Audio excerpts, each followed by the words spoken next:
I just hit the record button because I wasn't doing that just in case, because usually I just rip this thing from YouTube, and so I better record it because nobody's going to get the podcast feed. Dave in the chat says, learn as you go, and he is 100% right. That is the theme of my life. It is just fail and hope you get something out of it. So let's start with what's causing all this, I guess. Let's jump into that. Hopefully you guys all saw that one. I didn't actually, again, this week, I didn't watch any of the video, so I'm not 100% sure. Heard there was some funny stuff in the Eli Drake one.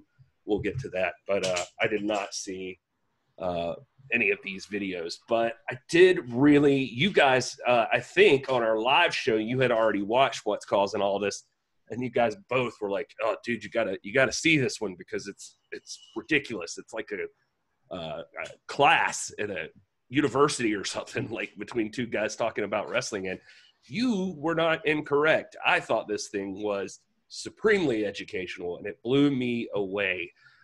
He, of course, was talking with why did I just forget his name? Doug Williams, and former tag team with Nick Aldis, and just a famous British wrestler.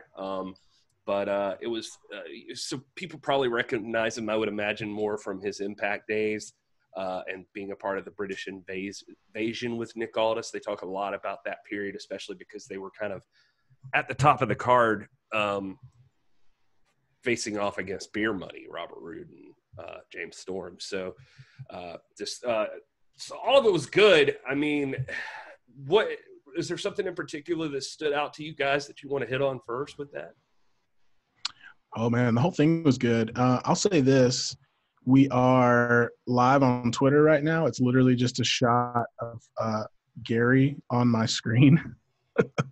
So I wanted to go over here just to let everyone know we couldn't get YouTube to work. If you want to watch the actual video, head on over to This Is the NWA on Facebook, and you can watch it there. But wanted to make sure we hit up everyone on Twitter and gave them a little glimpse of it. But I mean, I thought it was an incredible talk. I mean, my reaction was like, man, it was like going to wrestling church. I mean, it was like everything I feel about pro wrestling in terms of selling and character development and in-ring work, out of the ring work, all of that. I mean, they hit on all the high points of that and right in line with what I feel, and exactly with what I feel is really off in mainstream wrestling today. And just, you know, the thing that stuck out in my head that Doug Williams said, he said, every move should matter.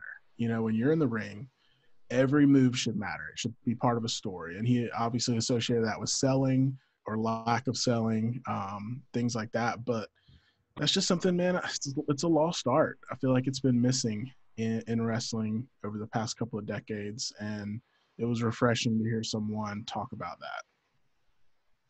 Yeah, if you're part of the NWA fan community, and if you're watching the Carnyland content this week, I guess that we're wrapping up, you got thousands of dollars worth of wrestling seminar education between the Aldis and Doug Williams episode, and then with Dave Marquez coming on our show Tuesday night to educate us. Man, it's like we got a wealth of stuff. And in that particular, what stood out for me, it's just like how very intelligent Doug Williams is, and Nick Aldis is as well. When he was talking about, look, he's like, and they're not throwing shade on anybody, and they're very quick to point that out. But Doug makes the point that, you know, if you're a wrestler and you're an intelligent wrestler, you're going to learn certain maneuvers. So these high spots and these crazy moves that people throw on you, it shouldn't work every time. It's like if you're learning in the ring and you're trying to sell your career as a legitimate professional, the next time they try it, you should have learned how to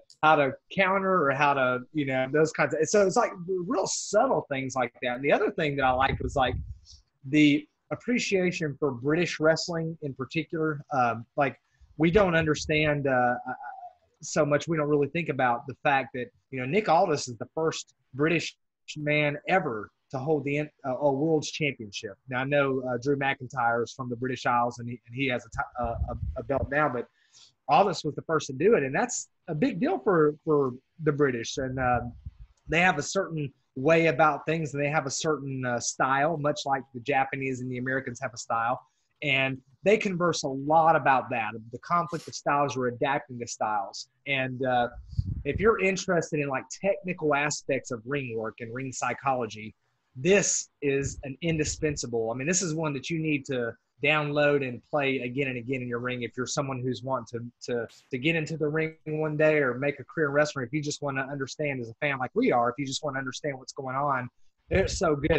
My favorite part though was when Nick Aldis said, you know, it's like a lot of people don't know, they throw ring psychology around, they don't know what they're talking about. Really, ring psychology is just common sense, and we say that all the time. A lot of stuff that's thrown out there today just makes no sense in human nature, in life. It's like, this is not the way people act. And I love that he said that ring psychology is just common sense. It's all it is. It's not that hard. Yeah, it's not like a complicated science or art. It's like, I mean, it is an art, but I mean, yeah, it's just common sense. It's like, if you did this move to a guy, he should react in a certain way, or you know what I mean? And that's what, you know, selling ultimately is. But, you know, and you've talked about this too before, Rob, but even when it comes to gimmicks, like they even hit on that. They're like, you know, if you're a Viking, like you should be a brawler, you know, like your fighting style should match your gimmick, you know, you should be a hard hitter and stuff like that. You're not going to be like a flippy dippy high flyer if you're like a, you know, and I think we see a lot of that. And I mean, you know, not knocking that. I mean, those guys are super talented, but you know, there is like this disconnect in your head when it comes to common sense and professional wrestling when you see a gimmick not match a move set, you know? And, you know, I mean, imagine if Stone Cold Steve Austin was a high flyer. No, dude, he's a bar fighter. He's a, you know what I mean? He's just going to come out there and drink a beer and punch you in the face and give you a stunner, you know? I mean, it's got to match the gimmick. Yeah, I think, and everything you guys just said. I mean, Rob, you were talking about just the storytelling, and that's kind of what I think that's the big takeaway for all of us is that, yeah, I love just hearing Doug explain even, you know, just, and you maybe kind of hit on this, just how everything should matter, what you do, that every move has a repercussion later. So like if you're, you know, doing this one move, if you're hitting the leg, that's because later on the leg's going to come back into play and that sort of thing. And I thought that was really, really cool. He described, you know, a lot of people taking dangerous moves and like working extra hard and extra fast to do all these things. But sometimes it's completely the opposite of that works. Like he described a match he had in Progress where he won the championship there. And that he took like I think a pile driver at the very beginning of the match that put him out for the entire match. It was like people just forgot about me, but it was like it was a devastating move and I was done and people thought I was dead, like just outside the ring. And he's like, and then I came back and won the thing at the end, but he was like, but that was part of that story. And so it was interesting to kind of see him there, see their thought process on it. Even like some sides of things you could tell in this one thing I thought was really cool is that Aldis is talking. He's certainly talking to his mentor here. It's not even like a peer. You can tell that there is a heightened amount of respect that Aldis has for Doug Williams, that the machismo, the arrogance that sometimes radiates off of Aldis was not in this interview. Like it was a man talking up to someone like that he looks up to. And just even at moments where Aldis had to humble himself and say, yes, that was a mistake I made. You know, like I think Doug he mentions Nick having an attitude at the time where they were fighting with beer money and that he thought that beer money was getting too much offense during the thing and that they're getting too much on us and this is not fair. This is not how it should work. And that Doug had to calm him down and be like, look, man, he's like, this is the business. He's like, it's fine. He's like, we're in there with them, and they are the top draws in the company. And every single night of wrestling, they want us in that main event. So he's like, that's what's important, and it's okay for them to look good. That's what we're here for. We're their foils. And it was just kind of hearing, you know, and Aldis talking about like, yeah, he's like, it's so weird that now that's exactly the opposite of my my impression of how the thing should work. And so he's like, but yeah, that was a green Nick Aldis, like how he looked at things. Like I should have got more offense or something. It's so neat to see. It's almost surreal to see Nick Aldis being that deferential. And there's this very pronounced affection that he has for Doug that permeates the whole thing. And I guess not to like be melodramatic or overstated, but I just think of like Jesus going to John the Baptist to be baptized. It's like you have our king, our champion going, and he's also, he has this just otherworldly respect for Doug Williams. But the other thing that I really liked was, I don't know if you guys caught this, but there was this real subtle exchange where he was talking about where Nick was saying that that retirement is in wrestling is always kind of like semi-official. And he hinted, they were talking about, hey, before, after All In, we had this match, and I wish it could have been a title match, but that's not to say it couldn't happen. And he alludes to the fact that perhaps Doug might make his way to a ring in Atlanta. And Doug said, yes, that could possibly happen. So did you guys catch that? I 100% did. And I will say that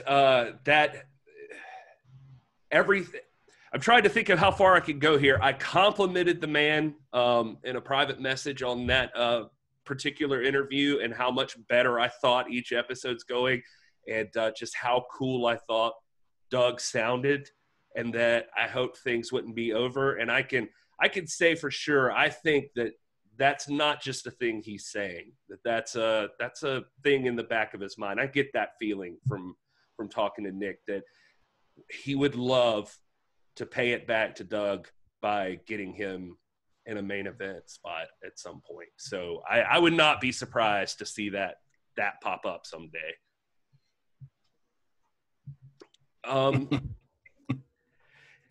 Yeah, I mean, and I guess that's Gary. It's that Gary sense. You just have it, You just starts tingling. You're like, Yeah, that's exactly what it is. I'm the smartest man in the room, Will. Always. No. Gotta be. Yeah, no, it'd be cooler if it was like a Spider-Man spider sense, where I could sense danger, or like maybe I could sense my wife being angry at me for something I should have already done. But instead, I have a sense about storylines in wrestling where they're probably going to go. I can't write one. I just know where it will probably – it's the most worthless superhero power ever. Sorry. My wife thinks can't win them all. Yeah, my wife thinks I just have like the biggest storage of useless information in my brain. I don't know if you guys get that from your wives, but I hear that all the time. Hey, what I'm going to do is that I see some people popping up on the group, and I think a lot of people are probably just joining up. They want to also talk about the WWE pay-per-view that's going on. So how about we do this? How about we talk about a Carnyland NWA thing, and then we pop into a result or two from WWE. Does that sound good with you guys? Yeah. Of course. All right. So right now, going on, the very first matchup that happened on WWE tonight was Apollo Crews versus Andrade, with the U.S. title on the line. And it looks like Apollo Crews took the win in this one with the spinning power bomb. Bleacher Report's given it a B+. Said it was a great match. Kevin Owens was involved, it looks like, and Zelina Vega also out there. I just wanted to bring her up because Zelina Vega is very hot, and I just needed to announce that to the world. If anybody didn't know that. What a cutting-edge announcement that you've made. You know what? Well, I appreciate that you're at least chiming in for one-liners here and there. That's nice. Rob looks like he's asleep. Will's just jumped. Will got the coffee. I'm just over here impressed that we've got like I'm drowning here. We got all these viewers on Will's bootleg Twitter feed. Yeah, I cut it off. It's like crazy. I cut it off because it was kind of ghetto, and I just wanted people to know we were live and direct them to Facebook. So I don't know if that worked. Live viewers. That's insane. That's where it's at. Anyway. Maybe that's where we should have been. How do we make that happen all the time? Can you get 3 people? I think you can only do it from your phone, so it would just have to be like the bootleg version. But Well, let's not knock our Facebook viewers that are here right No, now. Brian not at Lang. all. Brian Lang's here, man. He's been putting out some killer art in the past week or two. Just Brian tons of Lang, NWA, tons of NWA. Incredible artwork. I love his he's the style. man, boy. I think it's super cool. I try to share as many of them as I can to my stories and stuff like that. So hope you're getting some love, Brian, from the NWA fam, because you should be. Yeah, you guys got to follow Brian Lang on the old Instagram. I'll let one of these guys tell us what that Instagram is because I can't remember right off the top of my head. So I think it's Brian Lang Art. You can throw it in the chat, Brian, and we'll make sure. But I think it's Brian Lang Art on Instagram.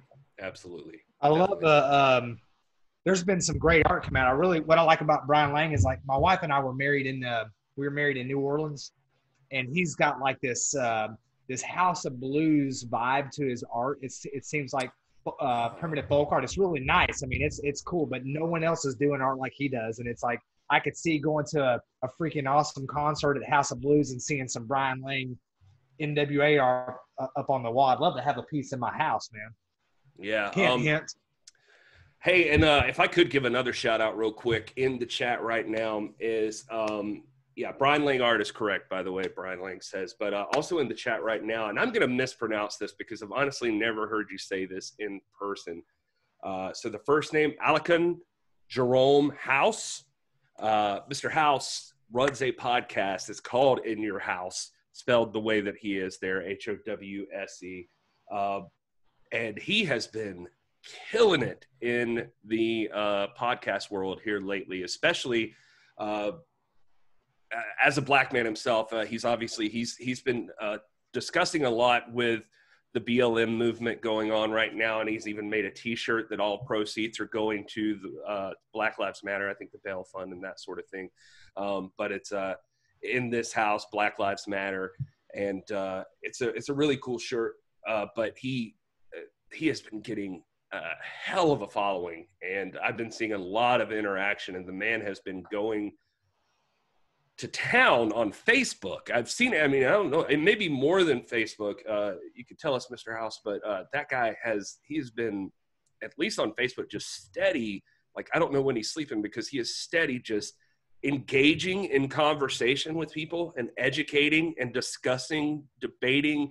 I almost don't want to say debating because he approaches it in a very humble manner a lot of the times when he's having the discussions, but I see it happening all over his Facebook, and it's just it's fantastic. If you guys aren't friends with him on Facebook, hit him up. He's in the chat right now, and that guy's a real cool guy. And I complimented him one day and said, you're killing it on this stuff. And he said, I think we both are. And he had pulled up, he had the rankings for top wrestling podcasts, and he's been paying attention to us too. And we were like, I think we were like neck and neck, like somewhere in like the 70s or 60s or something at the time for like top in the country, I think. And so, I think it was all of iTunes. Like we were both very proud that we were in the top 100 on iTunes for wrestling podcasts. So we were beating the Blue Meanie, for crying out loud. The Blue Meanie's podcast is not doing as good as us. So, so anyway, shout out to him. All right, and so to the WWE match, I mean, did you guys have anything you wanted to add about the Apollo Crews and Andrade matchup? No, I'm just glad overall that Apollo got a title. Man, he's a phenomenal athlete. He's one of those guys that, like, I remember watching him on what was the NXT show, the reality show, Not Tough Enough, Breaking Ground. It was on the WWE Network, and they kind of documented a season of NXT stuff, and I know Baron Corbin and Bailey and Sasha and all them. That was kind of their heyday. But man, I just really felt like I got to know Apollo Crews during all that, and so I'm glad that finally he's got a legitimate title. I mean, he deserves every bit of what he's getting. I'm just really I let out a big sigh of relief just now when you said that he retained, because I was just so scared that it was going to be a transitional thing. And man, he deserves to go in a long run and not just one run. So I just, if you've ever watched one of his matches, like, he's just impressive. He's an impressive athlete. So again, he deserves that, and I'm glad he went over. I'm the same way with Apollo Crews, by the way. I hate to say it, but I'd kind of given up on that guy. Like, I just thought they weren't going to do anything with him. When he was at NXT, he was awesome, and I was fond of him. And he had this like smile and like just had a look that just, I don't know. It's like they completely lost it when he went over to the main roster, as is the story most of the time. But he looked like he could be a beast, like a just strong guy and athletic as all hell. And then, yeah, it was just like he just faded out. And I was like, okay, well, Vince doesn't know what to do with him. I was super shocked when I saw he won the U.S. title. I did not see that coming, but well deserved, because that guy's one of the more talented people they've got. Yeah, and this is another example similar to what Nick Aldis and Doug Williams were talking about. I think the gimmick should also match the personality. We've talked about that plenty on the show. Nick Aldis is he's living the gimmick. That's who he is. But like, I remember at one point when they didn't know what to do with Apollo Crews, they tried to turn him heel. And if you've ever seen that guy smile, you would know there is no way he should ever be a heel. Right. He is the nicest. He's the nicest looking, like funnest, like happiest, naturally happy looking guy that you've ever seen. And it's like, if you would never dream of turning that guy heel. And I mean, one day he may, pull it off nicely, but I'm just like, when you're talking about a gimmick matching, character matching someone's real life persona, like, he's got to be a babyface. So I'm glad that he, found his way back into being a babyface and has gotten this title. Yeah, well, they threw him in there with Titus O'Neil, and I get that Titus O'Neil's like a big bad dude. It should be intimidating possibly, but Titus O'Neil's another one that, like, that guy's always constantly out doing like the best things and being the best human being possible. Yeah. He's like a John Cena, and like his extracurricular activities are all to help other people. So it's like, God, if you're gonna turn somebody heel, I mean, these guys ain't it, man. No. So yeah.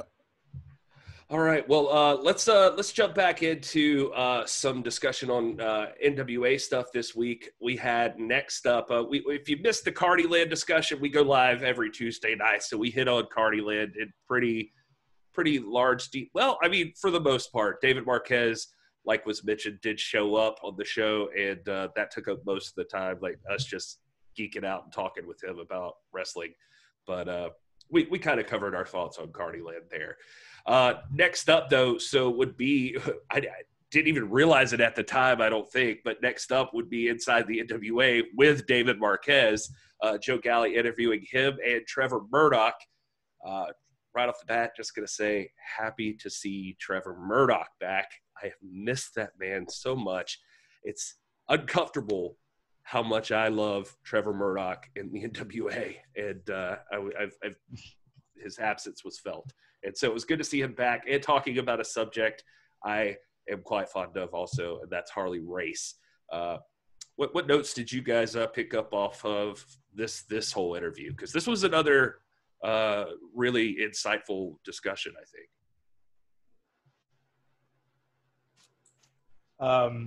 Yeah, I mean, especially this week, there's been a lot of activity on social media about the Mount Rushmore of great NWA World Champions and who's your top five and this and that. Inevitably, in all of them, Harley Race appears, and these are two men who have very intimate relationships with Harley. Trevor being a student at his academy, and Dave Marquez producing a show that Harley was a co-producer and owner of during the latter years of his career. So it's like, man, it was just really, really, really neat to listen to. I've got a page full of notes, but I'll let Will jump in here, and then we'll kind of take it as we go. Well, I actually haven't got a chance to listen to it yet, so I was going to let you take the reins, and I can react to some of your notes, but I need to go back and listen to the whole interview. Gotcha. Go ahead, Gary. Well, I was just going to say, I mean, the one thing that I took away from it is I love hearing these guys talk about it. I've heard a lot of podcasts, especially around the time that Harley Race passed away, that people told stories about Harley, but just the legend of Harley Race is so big. And then these guys just back it up 100%. Like David Marquez describing the first time he ever met Harley Race, he was at the Cauliflower Alley Club, and he'd already been speaking with Gordon Soley about coming to do a show he was doing in like Missouri. And the first time he saw Harley Race was him walking down the hallway carrying a 24-pack of beer in each hand. And he said he just like, because he was going to be doing a signing, so I guess he needed 48 beers to get through the signing. I don't know. But he says he walks up to him and it's just like, hey, Harley, my name's David Marquez. I do this kind of thing, blah, blah, blah, blah, blah. And he's like, just wanted to see if we could get together and maybe you'd be interested. He said he thought Harley kind of had the impression that nothing would ever come of it, but he pointed at Gordon Soley and was like, if that guy does it, I'll be there. and then that was it. And he was like, oh, well, good. I've already talked to him. So you're here. And anyway, but they ended up becoming great friends. And so you get a lot of stories from David Marquez talking about Harley and fights with Harley's wife and that sort of thing, because she was the heater, Trevor Murdoch called her. That Harley was Harley and he did Harley stuff, but BJ would take control of business. And at one point, David Marquez and Harley Race went into a jewelry store, and Harley was like, you don't wear any jewelry. And he's like, yeah, well, I've never been a fan. He's like, it's just not my thing. And he's like, how do you ever expect anybody to take you seriously and respect you if you don't wear jewelry? And he's like, you got to let them know you're it. And so he said he led him into the jewelry store, like found a ring and was like, give that one to the kid. That's his. And he paid for it. And Dave still wears it to this day, a ring with 2 diamonds in it that Harley Race gave him. And he said, which is a nice gift. But then he said that like later after their business broke apart, he did receive an invoice from BJ for the ring. So, but there's lots of great stories in it. Go ahead, Dave or Rob. Sorry. I like that David Marquez did not like try to romanticize. Like we're in this age right now where we look at the greats, like, the Funks and Luthez and Harley's one of them. But and we have this like nostalgia fetish where like they're just like these great, perfect, but Marquez wouldn't have any of that. It's like, look, man, there's a lot of bad I learned from Harley. There's a lot of bad members. He's like, he remembers distinctively like the chain smoking, he points out, but he also talks about like this something that sort of grinded on him about the old school mentality of like giving the nod or giving a chance to the newer generation. And Trevor Murdoch even alluded to this, where he's like, Trevor, I think the first time he's going to work was going to be against Valentine. And Valentine was very gracious to him and everything, and they're going over their spots and all that. And he was going to let them get some offense on. And then Harley overhears and he looks over there and he says, I've got the quote here. He says, where's it at? Oh, man. The kid doesn't get shit. The kid doesn't get shit. And Valentine's like, all right. And, Dave Marquez goes on to talk about a real fascinating exchange between Luthez and Harley Race, where Luthez also tried to play that older generation card on Harley. Harley was the first of like the TV champions and everything, not television champions, but the champion on TV. And Thez was giving him hell about that and all this. And Race responds that, hold on now, I remember you being a part of several works in your career too. So there's always been this sort of holdover among the old school mentality not to give the nod or not to give, any latitude to the new generation. Of course, it's weird for us to think of Harley Race as being a youngster, but from Luthez's perspective, that's what it was. But I just really liked how there was that, Marquez was very brutally honest. I mean, he stripped away the romance. It's like, look, there's a lot of good I learned, but there's also some bad stuff there too that I could have done without. Yeah, he definitely says that Harley taught him a lot about drinking, smoking, and putting together a wrestling show. Trevor has a great story in the thing about Harley driving and being a notorious speeder, but like flooring it as he's like giving Trevor advice in the passenger seat. And it's like, you got to show respect to these people when you're a baby face. Like, these people pay to see you. You got to always remember to be on your game when we book you that way, because, you know, blah, blah, blah. Just like telling him about all of these things about being on his P's and Q's as a babyface wrestler. And then says that Harley just speeds right past a turn he was supposed to make. And then Trevor's like, oh, hey, I think you missed your turn. So he's like expecting him to go up and turn around and come back. Says that Harley immediately slams on brakes and just spins the car around and like cuts off a dude coming down the opposite side.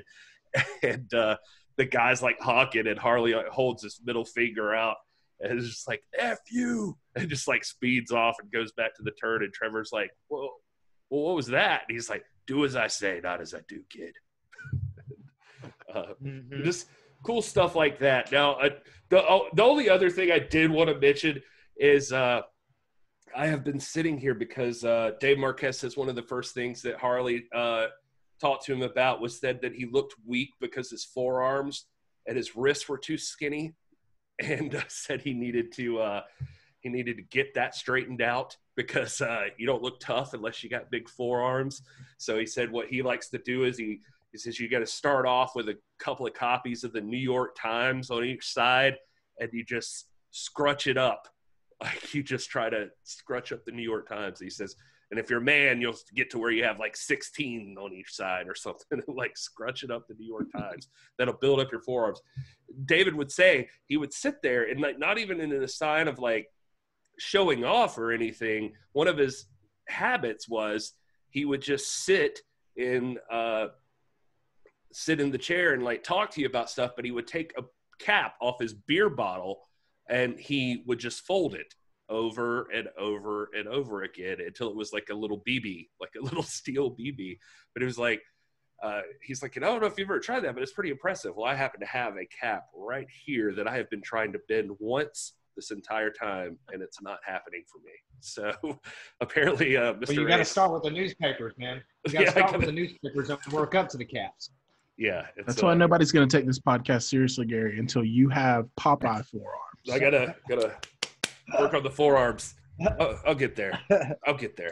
All right, so let's move back to WWE. Go ahead. Sorry, Rob. Well, as a good segue into WWE, there was some really fascinating discussion about Harley and Andre the Giant and Harley's transition over to WWF in 1986, 87 timeframe, about how that Harley had been promised the title, that he would beat Hogan. He talks about how Harley had body slammed Andre dozens of times around the country well before WrestleMania 3 and the great Hogan Andre thing. But he says that they wanted Harley, which is really weird to me. And I remember this, but I didn't know in my early days. Like, it didn't strike me as anything that I would consider effeminate. It just struck me as like royal and princely. But Marquez describes it as they wanted Harley to speak in this kind of effeminate way, and Harley wouldn't do it. And so that's why he really wanted Bobby Heenan to be his mouthpiece, to speak for him, because he would wear the hat, he'd wear the robe, he'd do all that,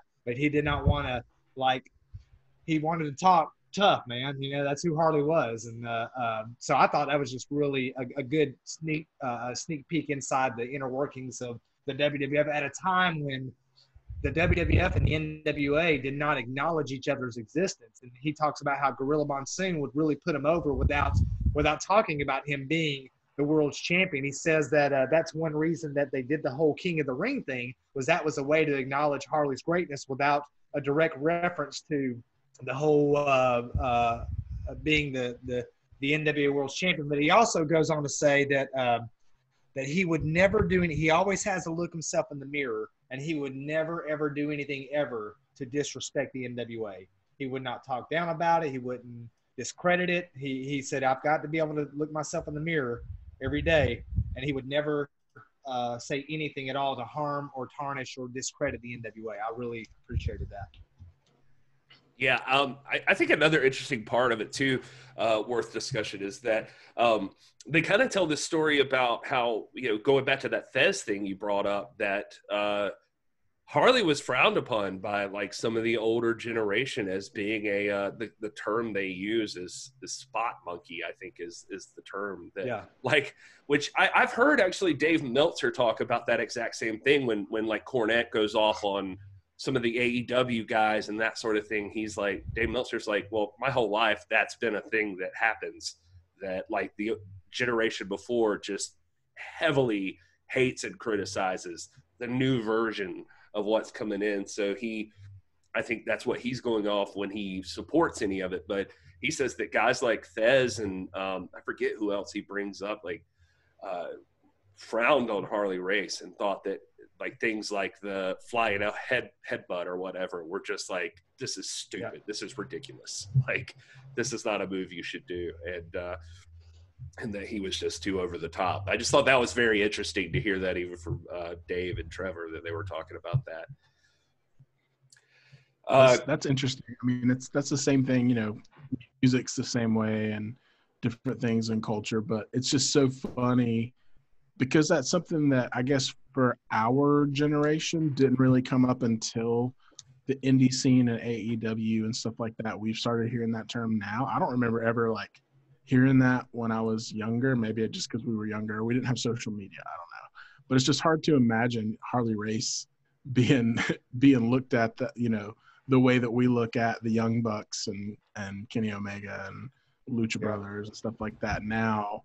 And no disrespect to them. I mean, we've talked about that before on the show. We'll probably talk more in detail later. But I mean, like when you talk about the spot guys now, it's hard to, like, I definitely wouldn't put Harley in that conversation, but I guess at the time, like, that was innovative. It was different. He was kind of breaking new ground. So, I mean,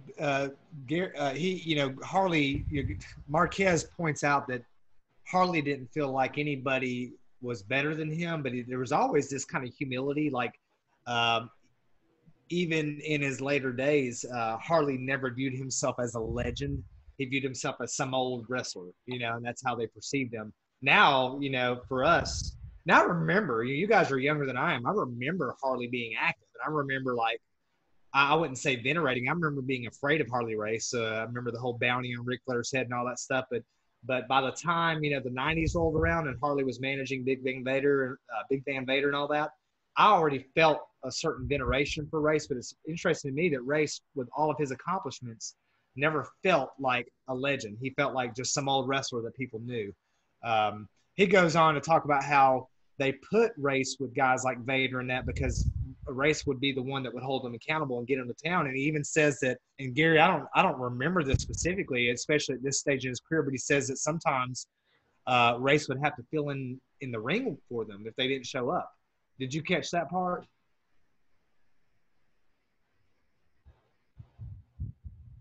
Uh-oh.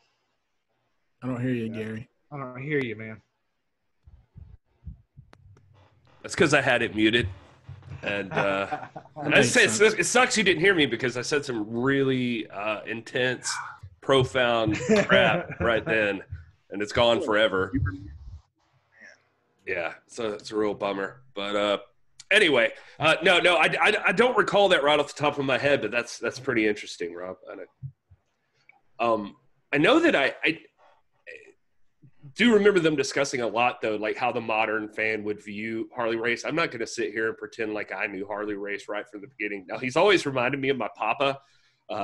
So I always kind of have a fondness for him for that. But he, you know, I think when I first saw Harley Race would have been managing Vader. So he was one of those guys I had to go back and learn about. You know, like I knew of him because of that. I knew he was a former wrestler, but that was about it when I was growing up. Yeah, I remember, and you mentioned this, Rob, which is interesting, you know, being like legitimately scared of Harley Race. Vader was the first guy as a kid that I was like legitimately scared of. I remember like seeing his entrance and, you know, the big like mastodon helmet or whatever, that thing that he would wear that shot out steam. And like, I remember like his feuds with Sting, like I was legitimately scared. And I think that's interesting that they were paired together and you're saying similar stuff about Harley, because that had to feed into it. I mean, I'm sure he helped mentor Vader into that kind of role because, man, he was a scary dude. Like, I'm not gonna lie. Mm-hmm. Yeah, I still love the Yeah. story that's in the Flair book about.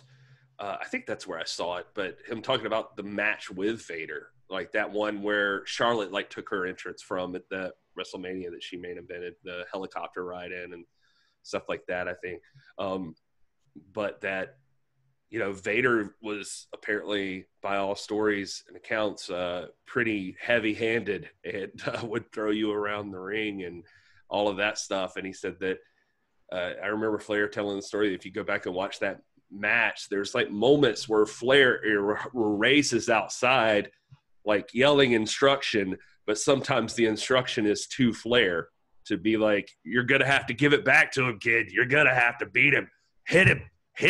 And like egging like Flair on to, and Flair did, like Flair took it because Harley was one of those guys for him too, and Flair just like talked about how he had to wind up and punch Vader in the face, and they had to start going at it, and then that would make Vader respect him a little bit more, and it was kind of an interesting story. But Flair lost his teeth in that match, if you remember. He lost. He had his two front teeth were cracked. If you go back and watch the match at the end, I think he mentions that in the book. But yeah, Vader was very, very stiff. But again, so was Harley. Harley was stiff too. Yeah, very true. Other matches so far in Backlash World, if we're catching up with that card, Bayley and Sasha Banks fought Alexa Bliss and Nikki Cross and the Iconics. Super exciting match, I'm sure. And I try not to mean that snarkily, but Bleacher Report gave it a B-. Sasha Banks and Bayley retained that matchup. Any thoughts on any of this so far? I mean, heel Bayley is probably one of the better things that WWE has done in the past year, turning Bayley heel. This is a classic example of they're building to Bayley and Sasha splitting. They should have done it last year before WrestleMania. Not the past WrestleMania, the one before that. And they didn't. And so by the time we actually get that, it's not even going to mean what it could mean. So it's all part of that. And we all know that. And they don't think we know it for whatever reason. But, they do their own thing.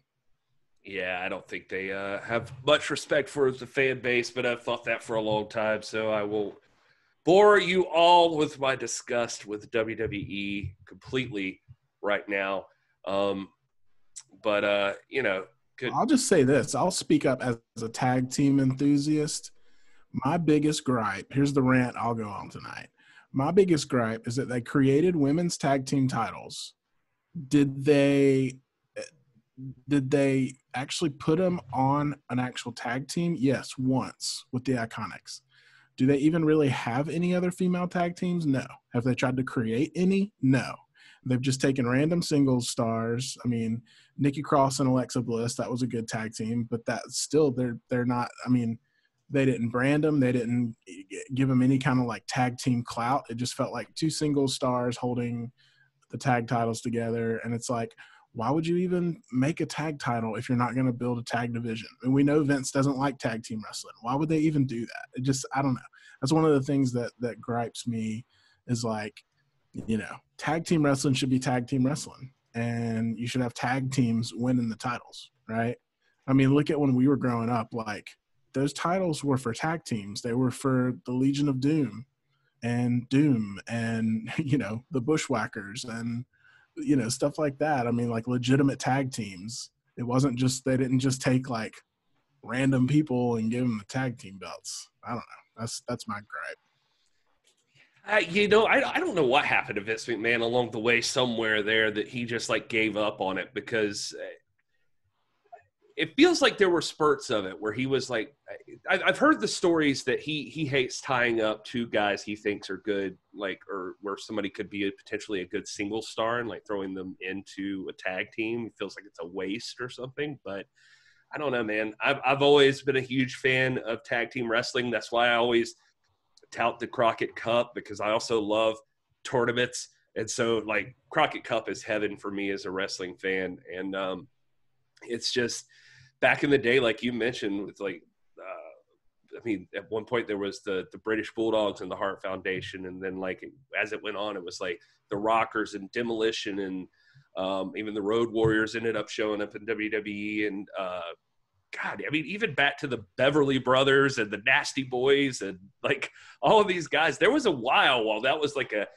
healthy division. You got it a little bit in the Attitude Era when you got the New Age Outlaws and APA and God, I'm probably forgetting some, the Headbangers and the Brood and yeah, all those guys. So that was a lot of fun back then. But it's like lately, like, I mean, I say lately, like, God, it's been like 15 years probably of like just no tag teams seeming to matter at all.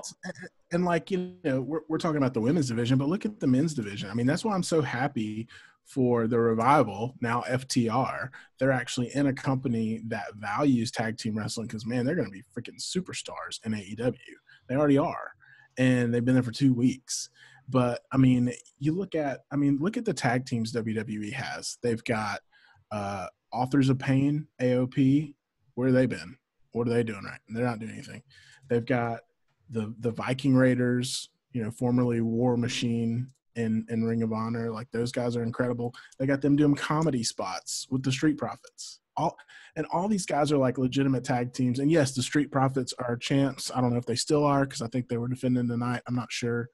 Apparently, according to Twitter, that was a big debacle. So I guess we'll get there at some point. But like, I mean, they've got all these legitimate tag teams, and then they'll just put the belts on a random couple of guys, And I remember at one point it was like, in about a year ago, it was like randomly Seth Rollins and was it Braun Strowman, or I mean, just like random people that they were putting together, and then it was like Drew McIntyre and Dolph Ziggler. I'm like, dude, you got a stacked roster of actual tag teams like the Revival and the Usos and New Day and people like that. It's like, why are they not running the tag team division and like, headlining those mid-card things? I mean, they get buried on pre-shows and it's just obvious that it's like an afterthought. And right now it's a comedy gimmick, with the Viking Raiders and the Street Profits. Like there's no like, what's the word we always use, Rob, when we talk about titles? Gravy cake. Yeah, reverence, prestige. Yeah, you know what I mean. Like, picture those old WWF title belts. The kind of oblong shaped ones, dude. Those had prestige, man. You saw those around Legion of Doom and Demolition and tag teams like that. I mean, that was like a legitimate belt. You look at the ones now, it's like, who are those even synonymous with? At the best, the New Day, and they're incredible. But other than that, it's like, who do you have to speak of as far as like dominance in tag team wrestling in WWE? Nobody. Hey, can I interject here? I want to give a shout out. I've got a guy. I know we've all got our little individual watch parties. I've got a guy watching in on my watch party. I don't know if he's chimed in on the actual Facebook chat, but the guy's name is Lex Lee, and he is in a tag team that's pretty prominent here in the Southeast. He runs the independent circuit. He's actually appeared on WWE as Gary. You got to help me, Lex, out here. But his name's Lex Lee, man. Him and Kevin Coffin. They have a tag team known as Jungle Kings, and they are Gary Graham. He appeared on WWE as Gary Graham. This guy is this is a tag team, man, that I think is like when David Lagana was asking us for our opinions on who should appear in the Crockett Cup, local talent, regional talent. This tag team, I think, is going to the freaking stratosphere, man. So if you guys get a chance to hit up Lex Lee and Kevin Coffin on Twitter, Facebook, the Jungle Kings, man, they are one of the best tag teams out there. Speaking of tag team divisions, if you want the WWE or the AEW or the NWA especially to bolster that tag team division, we got to look at some of the homegrown talent that we have right under our faces. Lex Lee and Kevin Coffin's one of the best, man. You can watch our AWA Viral show and see a little bit about what they do, but they're top notch, man, and I can't say enough good things about Lex and Kevin, so I wanted to give them a quick plug. Yeah, absolutely. And while we're giving out plugs, Jason Cayley, my God, He's in the chat, and hey, what's up, J Cal? He runs the Alliance blog, so you guys got to check that out if you haven't already, because that's your number one source on the web for, besides us, obviously, for NWA news.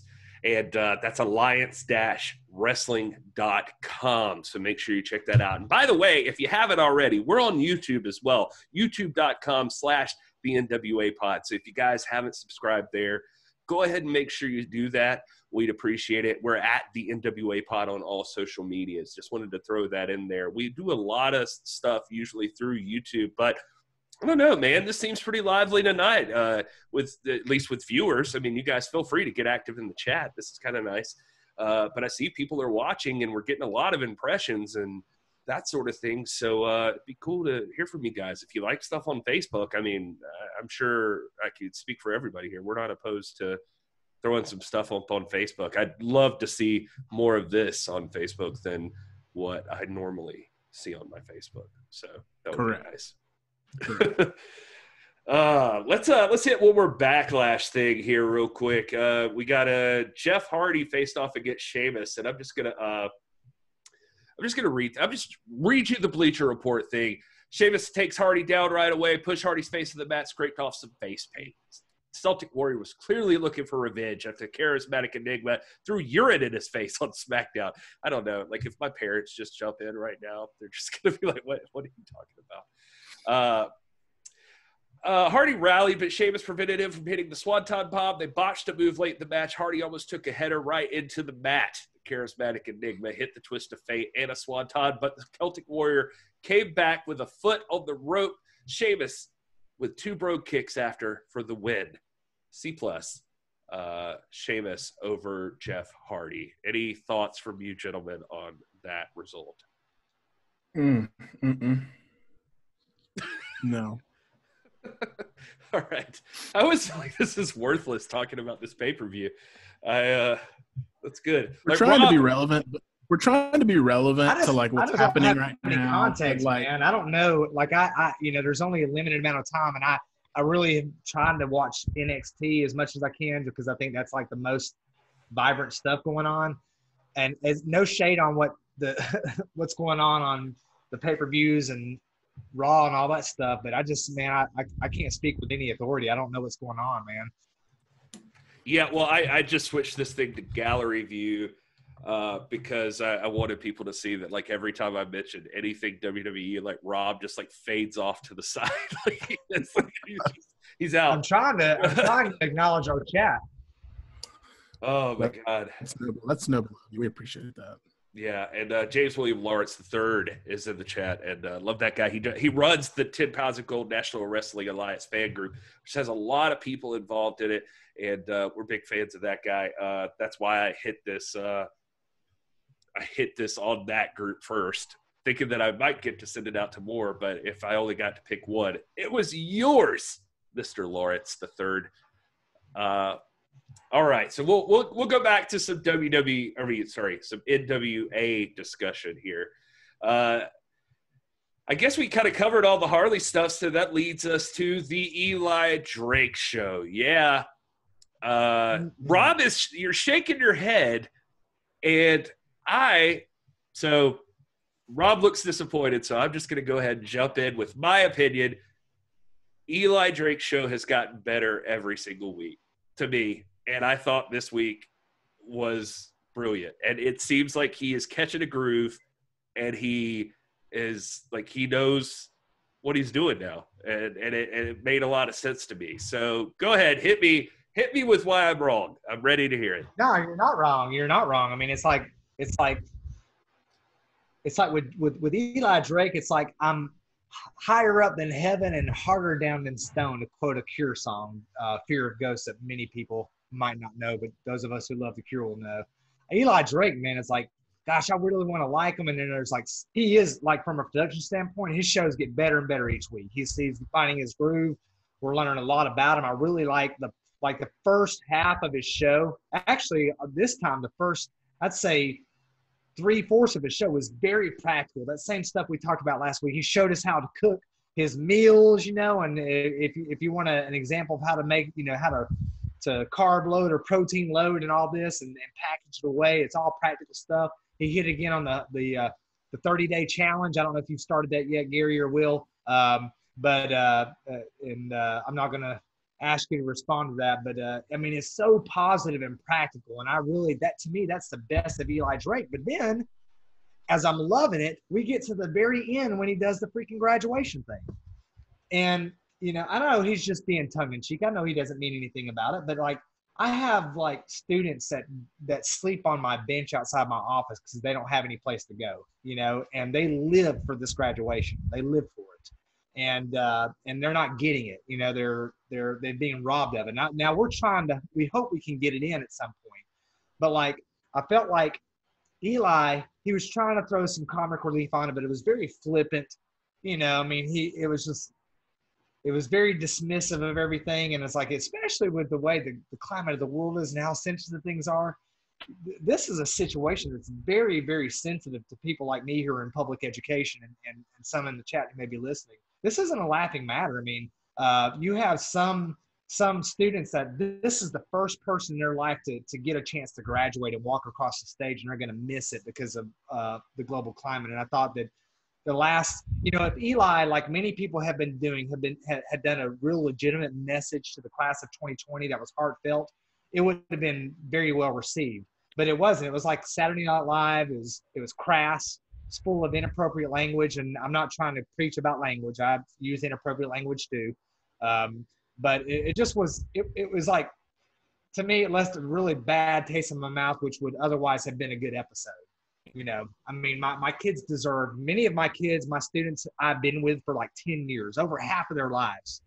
And again, to see students that are being raised by grandparents because their parents are deceased or whatever, and have this moment snatched away through unfortunate circumstances. And then Eli gets on there, and I realize, he's going to have a limited, he didn't mean anything. I know that. So don't take me wrong, because I think I've been overly hard on Eli.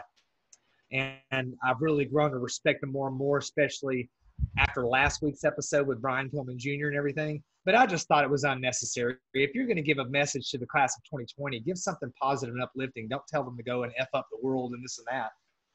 So those are kind of my thoughts. We just need to have him on the show. I feel like you and him just need to clear the air once and for all and just, hash it out. Gary, make it happen. I don't feel like I'm gonna live a full life until I see Stinson and Eli Drake hug. Like I just. I mean, am I wrong though about that? Am I like being being too much? I think you're not wrong. You have a very unique perspective on it because of your position. I don't think it hit me the same exact way, but everything you're saying makes sense. Put it in that context. For me, it was a comedy bit. And I viewed it as such, and that's a downside of stuff like that. Is sometimes it's dehumanized because we're used to Saturday Night Live and we're used to things being strictly comedy, and it is what it is. But you definitely bring a unique perspective to the table on stuff like that, so it's valid, it's legitimate. But yeah, I mean I don't have a problem with anything you said. Obviously. And I do need to lighten up, man. I know.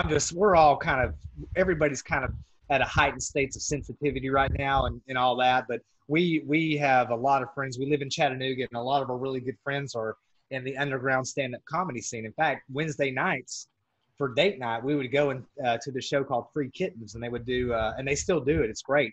But it's just local underground comedy, and nothing is off limits. And we laugh and we enjoy it. And, we're conservative Republican, voters typically, and we, that's the way we use it. But they befriended us, they loved us, but they would, everything we believe was up for critique during those comedy sketches, and we went in there with a light spirit. But I don't know, I've got to change my heart and be more sensitive. But it just, it didn't settle with me well. Maybe it's just where I was at the moment, But it just, I just think I think of this one particular student, that. She comes in at 6 a.m. She drives herself finds a way to school, sleeps on my bench because she has nowhere to go, and we let her sleep, and then she goes off to class and she does good, and she's graduating this year, man. She's graduating. She made it, she defied every obstacle in her way. She should not have made it. But there were teachers in her lives and assistant and a school administration and an environment that uplifted her, and she made it across. And I want to see Eli Drake, who is one right now is one of the top good guys in our company. I want to see him honor them, you know. So that's I guess where I'm coming from. It's hard to tell you that you're wrong. I mean, that's an opinion, and I think you're absolutely entitled to it. I like Will. I think I wouldn't have seen it from that perspective. I didn't even think of it that way. So, yeah, I mean, that's the tough part with, I don't know, maybe even comedy in general. Like it just sometimes it hits a place that is more sensitive to some than others. And it's not that you're wrong, or I think that you're closer to that sort of thing than a lot of us are. So we wouldn't necessarily see it for that. And as you say, it makes perfect sense. But yeah, it's tough. I think when I heard it, like, you know, just like if everything's all effed up, it's probably something you did, you know, look at yourself or something. I don't know. Like, to me, it was funny. Like, I just was like, yeah, that's clever. But now I feel depressed that I watched it. No. It's me, man. Like I'm really, one thing I'm learning from you guys is, and I really try hard to have a teachable spirit, is to lighten up about some things. I just, you know, for me, I mean, the NWA is like very important to us. It always has been, and I look to, you know, I mean, I want a positive message, and especially right now with the world being so dark and everything, and I just didn't feel like that last little tidbit from what was an overly positive, you know, very practical episode. The last 10 minutes, man, just like, that chaps me a little bit. When I hear that, I see my students, you know. And you know, that part of it, like that part of it breezed by for me. Like, I didn't even think of, like, when we jumped into talking about the Eli Drake show, like that part of it wasn't even like the first thing that came to my mind, which is weird because, I mean, I think they even made an effort to make that the focal point. They had it as the title. So I'm not giving anybody a pass on that. I'm just saying, like, for me, the parts that stood out that I was like, oh, this is what I loved in this show, or what I think gets better, is that you could hear the happiness in his voice, like that the 30-day challenge, you know, was clicking with people, and that he wanted to get into the diet stuff. And I thought all of that stuff was like practical, useful information. It makes it, for me, when something educates you like that about something that you're interested in, it makes an appointment viewing or listening. So that part of it is the reason I keep tuning into the Eli Drake show. For me, it's just like interesting. It's like, hey, here's a guy who clearly knows what he's talking about as far as fitness goes. I am interested in what he eats and what he does for a workout and advice he has. That's cool stuff to hear. Yeah. The last week's iteration battery of content, man, the Eli Drake show, I shocked you guys all. That was my favorite episode all week. You know, so good. And I really like this one too, up until, you know, minute 50 or whatever. Yeah. Well, Will, did you have anything you wanted to add there? No. Well, Asuka fought Nia Jax tonight. That happened. Did she? Yeah. Did she? It ended up going into a double count out. So Asuka retained. Bleacher Report gave it a C. So I think Asuka was just happy to not be injured. Yep. Probably. She gets to live to see another match. Thank the Lord. Braun Strowman fought The Miz and John Morrison for the Universal Championship. I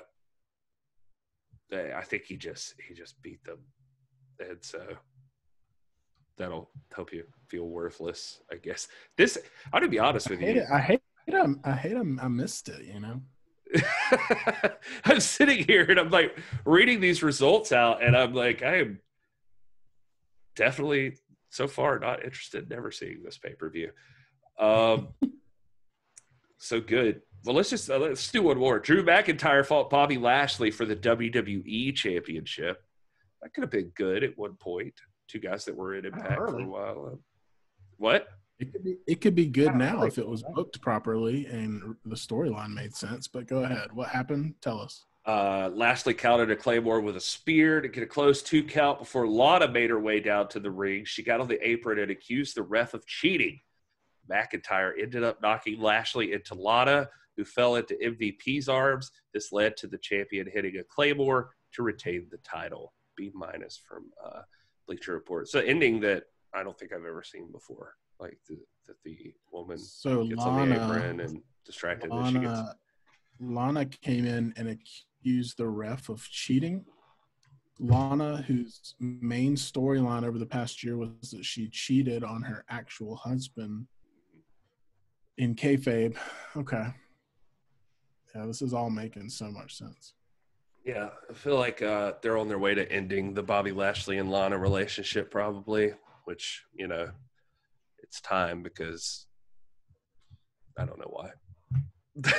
It just just is as it is. Wait, the Street Profits versus the Viking Raiders. The Raw tag titles. Was it a parking lot? What? And yeah, so I was interested to hear this write up because I was seeing all over Twitter people comparing it to the fallout from the Stadium Stampede and kind of the people that hated that and that being sort of similar. So what did they have a write up about it? What all went down? Well, since you're interested, I'll be happy to read it here because I was not going to read the thing, but I did see a line in the analysis that made me think like, wait, what? I got to go back and read this. I'll tell you what that line was. Having Tozawa lead a group of ninjas was a weird twist. And I was like, wait a minute, what did I miss? So, the fight started out in a parking lot. Eric ended up getting slammed on top of Strowman's car, and all 4 men took off out of fear of what Strowman would do to them. They kept fighting backstage and incorporated several props from their previous competitions. They agreed to put weapons down and fight like men. At one point, Angelo Dawkins tackled Ivar through a glass pane near the Performance Center entrance, and they fought in the parking lot. Several people pulled up on motorcycles. It was Akira Tozawa who revealed himself as one of the bikers and gave a quick promo in Japanese. The Raiders and Profits joined forces to battle the squad of enemies. This quickly turned into a comedic brawl outside between the two groups. Tozawa eventually brought out a huge masked man to face them, but Ivar summoned his turkey leg like Thor calling Mjolnir. After they escaped on a production truck, all 4 men ended up in the dumpster. The video ended with them trying to escape a monster that looked like it was right out of a movie, Mystery Science Theater 3000. A movie that they would roast. Analysis was this ended up being somewhat of a surprise cinematic match, complete with soundtrack and flashbacks. It came out of nowhere, so a lot of people were probably thrown off by this presentation. Even though this didn't make sense, it was a fun showcase of the comedic chemistry between these two teams that they built up over recent weeks. Having Tozawa lead a group of ninjas was a weird twist, but anything that gets him on a pay-per-view is a good thing. There was a lot to like about this, but many fans will probably have preferred to see them settle their feud with a real match. That is the Bleacher Report's analysis. I got disturbed reading that recap of the match. So there were ninjas. They summoned a turkey leg like Thor's hammer. It's a lot of stuff there. Is anyone, just real talk, has anyone like checked in on Vince McMahon lately, just personally, see if he's okay? Maybe just like talk to him. Just try to have a conversation with him. Just like, hey, buddy, what's going on with you? And I know you've probably started watching this and you're like, why are they talking about Backlash? Why don't they talk about NWA? If this analysis of a WWE pay-per-view does not make you want to watch NWA more, I don't know what will. Like, it's getting out of hand, in my opinion. And this is someone who has been primarily a WWE fan for the last, since 2014. up until like 2018, early 2019. Like that was primarily the wrestling that I watched like religiously. And it's like, I can't even watch it. And I mean, I'm reading a romanticized recap. I mean, they gave it a B minus. Is that what you said? That's what these guys gave it. Yeah. After that recap, and it was a B minus. I don't know. That's to make up for it, though. Apparently, the word I'm getting is that Edge versus Randy Orton, while probably not the greatest wrestling match ever, was actually pretty darn good from everybody I see, and that it was very mat based in an actual wrestling match. So, for what that's worth, to you folks. Well, if you didn't see, the way that Edge tweeted all week this week was priceless. Everything he was tweeting about just common everyday things, calling it the great. He just had the greatest cup of coffee ever, and all this stuff. And it was hilarious. I mean, it was so self-aware and almost kind of trolling WWE a little bit for their promotion of this event. Like, how's he going to put on the greatest wrestling match ever? He hasn't wrestled in an actual, technical wrestling match in 10 years, So I just thought that was really funny. And that kind of put him over in my mind because I'm like, hey, he gets it. He's not trying to like buy into this crazy hype. He just wants to wrestle, and he's earned the right to be in the position he's in, and that's great. And I've always been a fan of Randy Orton. Like, I know there's polarizing opinions on him, his in-ring, his, how he's gotten to his position and his checkered past. But I think, he's a legit guy, and, that match I'm sure is great. But yeah, greatest wrestling match ever. That was a little bit of a stretch for me. I don't hate Randy Orton by any means. I think he's pretty good. I think he seems, honestly, I've always considered him pretty intelligent for he is doing only what he has to do to get through, and so it takes a special something to, I think, like Edge coming back actually sparked something in him that made him want to do well, and it sounds like that even carried over into this match. But Will, you obviously saw, I don't know if you're going to cover it in a Hey It's Will Daily, but he and Ciampa's interaction back and forth with each other, because that was pretty priceless.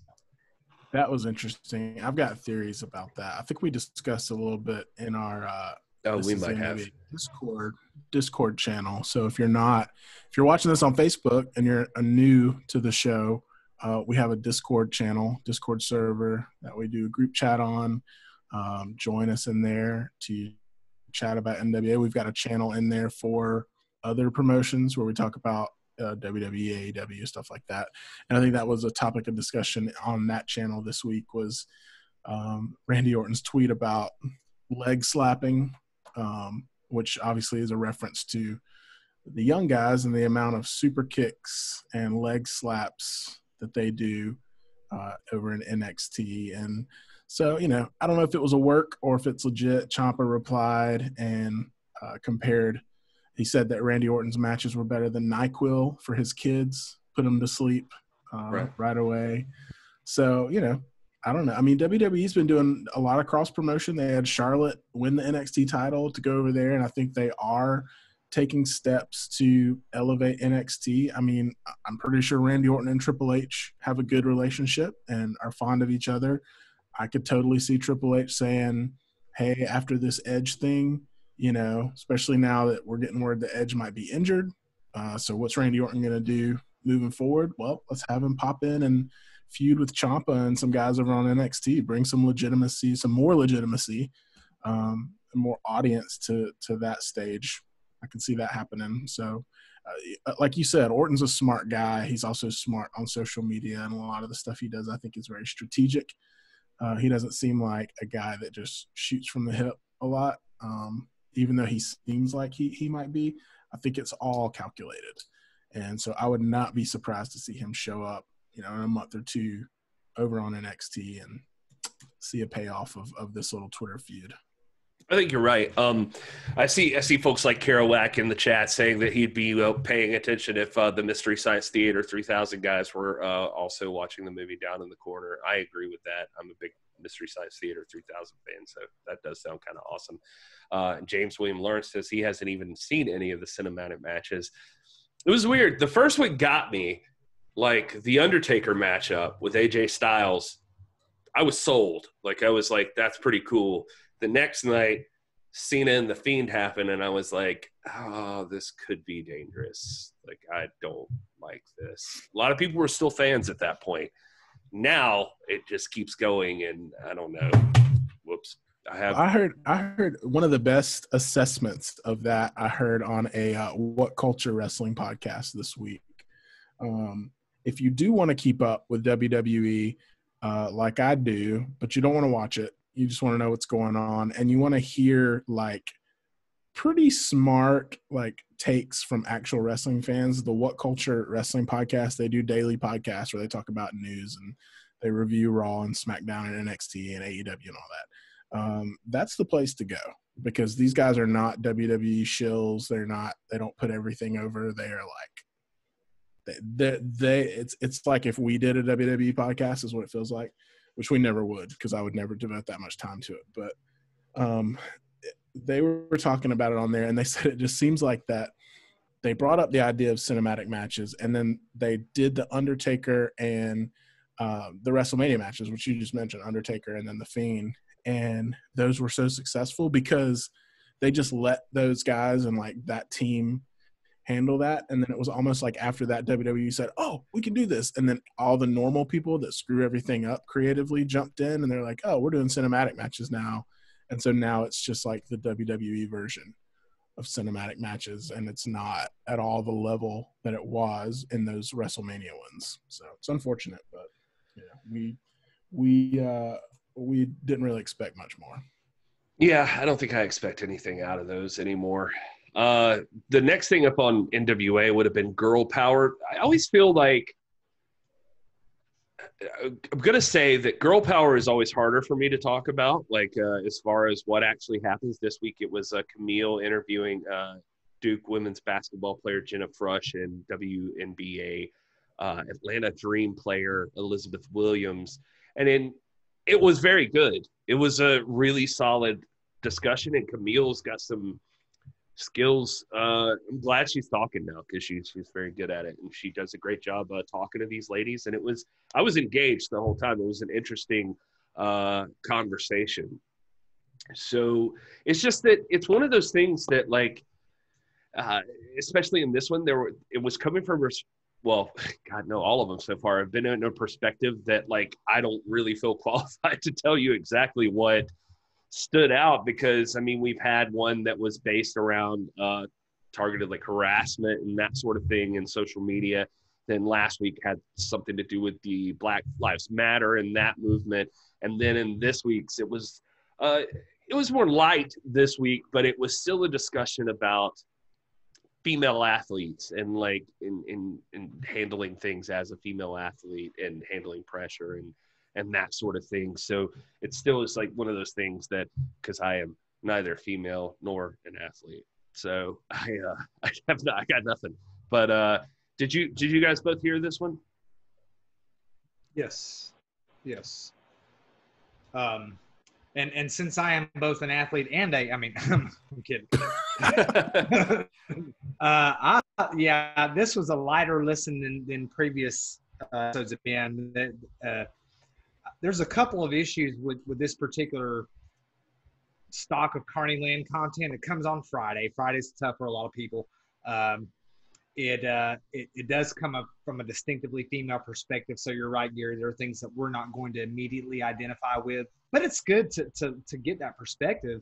And I think one of the things that Camille really did that was rewarding in this episode is she tried to show the cross sport condition of women athletics, whether it be basketball or pro wrestling, and she drew out some of the common threads. I really liked how at the very beginning she was teaching both Elizabeth Williams and Jennifer Rush how to put themselves over. She gave them a little class on, put yourself over as this. So you got to brag about yourself. You got to be real obnoxious.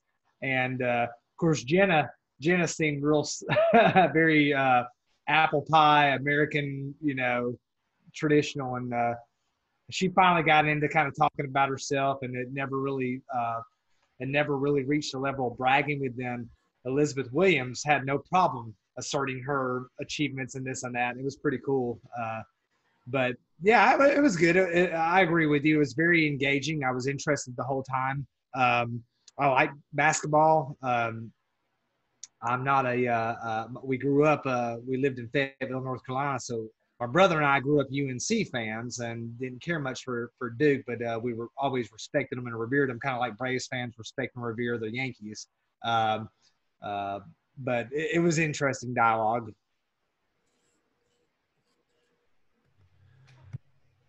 All right. Well, that wraps it up for Carnyland stuff. So what do you guys want to talk about from here? Any WWE news or things you want to discuss? Or do you guys want to just buy me some time so I can go pee? Because I really have to go pee. And so there's people in the chat. If you want to engage with them. James William Lawrence is in there. He backs Will up on Wrestle Talk, I think. I didn't mention Wrestle Talk. That's one that I do want to listen to. So thank you for putting them over in the chat. I'm going to check them out this week because, as I said, man, I mean, the only way I keep up with WWE is through various podcasts and stuff like that. I know, Rob, you don't really have a desire to, and that's fine. But, I like to know what's going on in the world of wrestling. But it's not that I don't have a desire to. It's a matter of like an order of merit for me. If I had all the time in the world, I would. I mean, I think that there's great talent in the WWE, and it's all like you always say, the WWE is, what's good for one is good for all. You know what I'm saying? If they're doing good things, it elevates all of wrestling, and they are. When people think about pro wrestling, they're the promotion that people most immediately go to. So it benefits us for them to do well and for them to do things that are positive and uplift the sport of professional wrestling. So, I don't have anything just because I'm an NWA guy doesn't mean I'm not, pulling for AEW or Ring of Honor or WWE or Impact or New Japan to do well. I think if they do well, the whole sport does well. I am more along the lines of I want professional wrestling to be taken seriously as high culture and as serious, legitimate performance sport.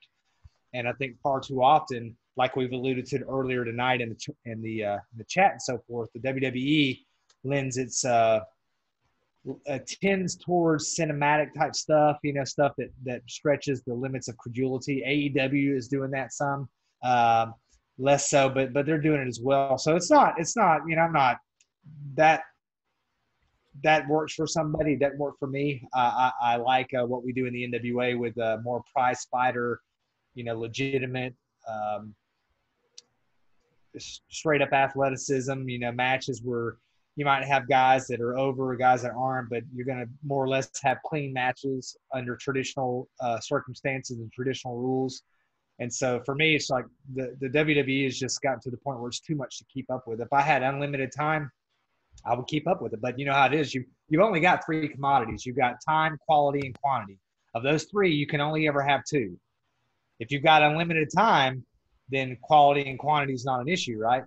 Mm-hmm. If quality is an issue, then you're going to have to give up quantity or time. If quantity is an issue, then you see how that goes. One of the you can get two of the three: quality, time, or quantity, but not all three. I love if we press him hard enough, we eventually get some education out of the doc. We keep pushing it. No, I mean it's true, and for me, it goes back to the Aldous Doug Williams conversation about psychology and common sense. That's the disconnect for me, and so it took. Like I had been feeling that for a while, but when I jumped over to NWA and started really consuming everything on YouTube from 10 Pounds of Gold to current, I was just like, oh man, now I remember wrestling can make sense. Like storylines can make sense. Matches can make sense. Feuds can make sense. Like I had just gotten so used to that it not making sense, and I just thought like subconsciously that was something I was going to have to deal with as a wrestling fan. I still liked wrestling and the fanfare and the atmosphere and stuff like that, and so I was just going to have to get over the fact, and so that's why I jumped in so deep with NWA, and now I preach the gospel of NWA to all wrestling fans, because it's like, hey guys, there's a better way. There's if you like pro wrestling, imagine pro wrestling that makes sense, common sense. Come on over and watch. And that's where I'm at now. And that's why I'm here. That's why I'm on this show. That's why I'm part of the NWA fam and have found, real community centered around real wrestling and stuff that makes sense, stuff that I can get behind, stuff that doesn't insult me and my intelligence as a wrestling fan. So yeah, I mean, at the end of the day, I mean, again, like I say, I keep up with it because I enjoy wrestling culture. I know a lot of those talents, not personally, but I know who they are, and I've come up with them and watched them grow. And so, it's interesting to me when Drew McIntyre becomes champion, because I'm familiar with him. It's, WrestleMania will always be WrestleMania, because my whole life it's been WrestleMania. And I hate that it's become what it's become, but I'm not gonna just slough it off and ignore it. Yeah, I'm with you guys on the time thing. I don't watch WWE regularly. I have the network right now, and you may have just canceled it again, but I only have it to watch the old stuff. Like I legitimately got on there for the first time in a couple of weeks, like the other day, and it was just because I was doing stuff around the house, and I threw on an old like WCW pay-per-view and watched it. That's literally what I have it for. I watched Clash of the Champions 1990, one of them from 1990. I think they were doing a couple a year at that point, maybe. But it was, I'm trying to like go in chronological order because we watched Starrcade 89 a while back. So I'm just kind of following the pay-per-views and Clash of Champions from there, and it's just really cool. This one was Sting and Ric Flair for the title as the main event. There was some other great matches in there. Steve Austin was U.S. champ against Johnny B. Bad, and he lost the belt. I think like multiple titles changed hands, and it just reminded me how how prestigious Clash of the Champions used to be. As like it wasn't a pay-per-view, it was on TBS. But back then, I mean, that was they had the studio stuff that came on Saturday nights and stuff like that, but Clash of Champions was live, and it was always a huge deal.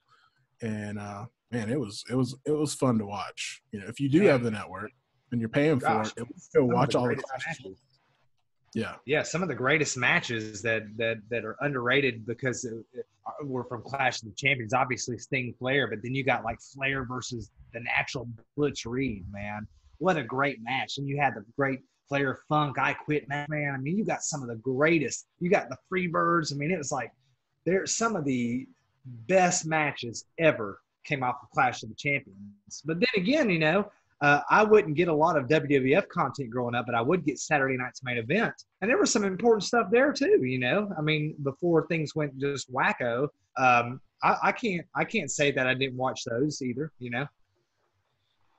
Yeah, I mean it was, go ahead. I'm sorry. It was great. It was great back then. I mean, I watched I can't remember what WWF pay-per-view it was from the early 90s.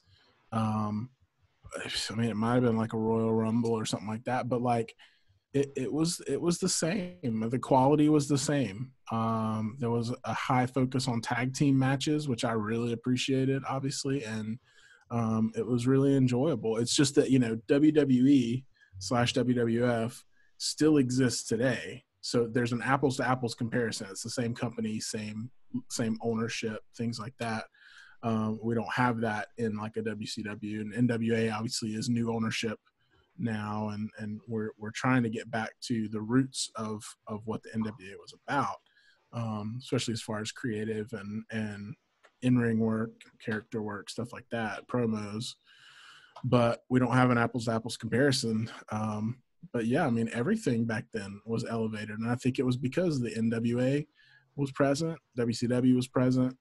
And so, WWF had to follow suit. And it's almost when WWF became like, the big monster that had consumed everything else, that it kind of went off the rails. I think the power had them, go off the rails and start doing their own thing. And there wasn't any really accountability anymore. There was no measuring stick for pro wrestling at that point. They were it,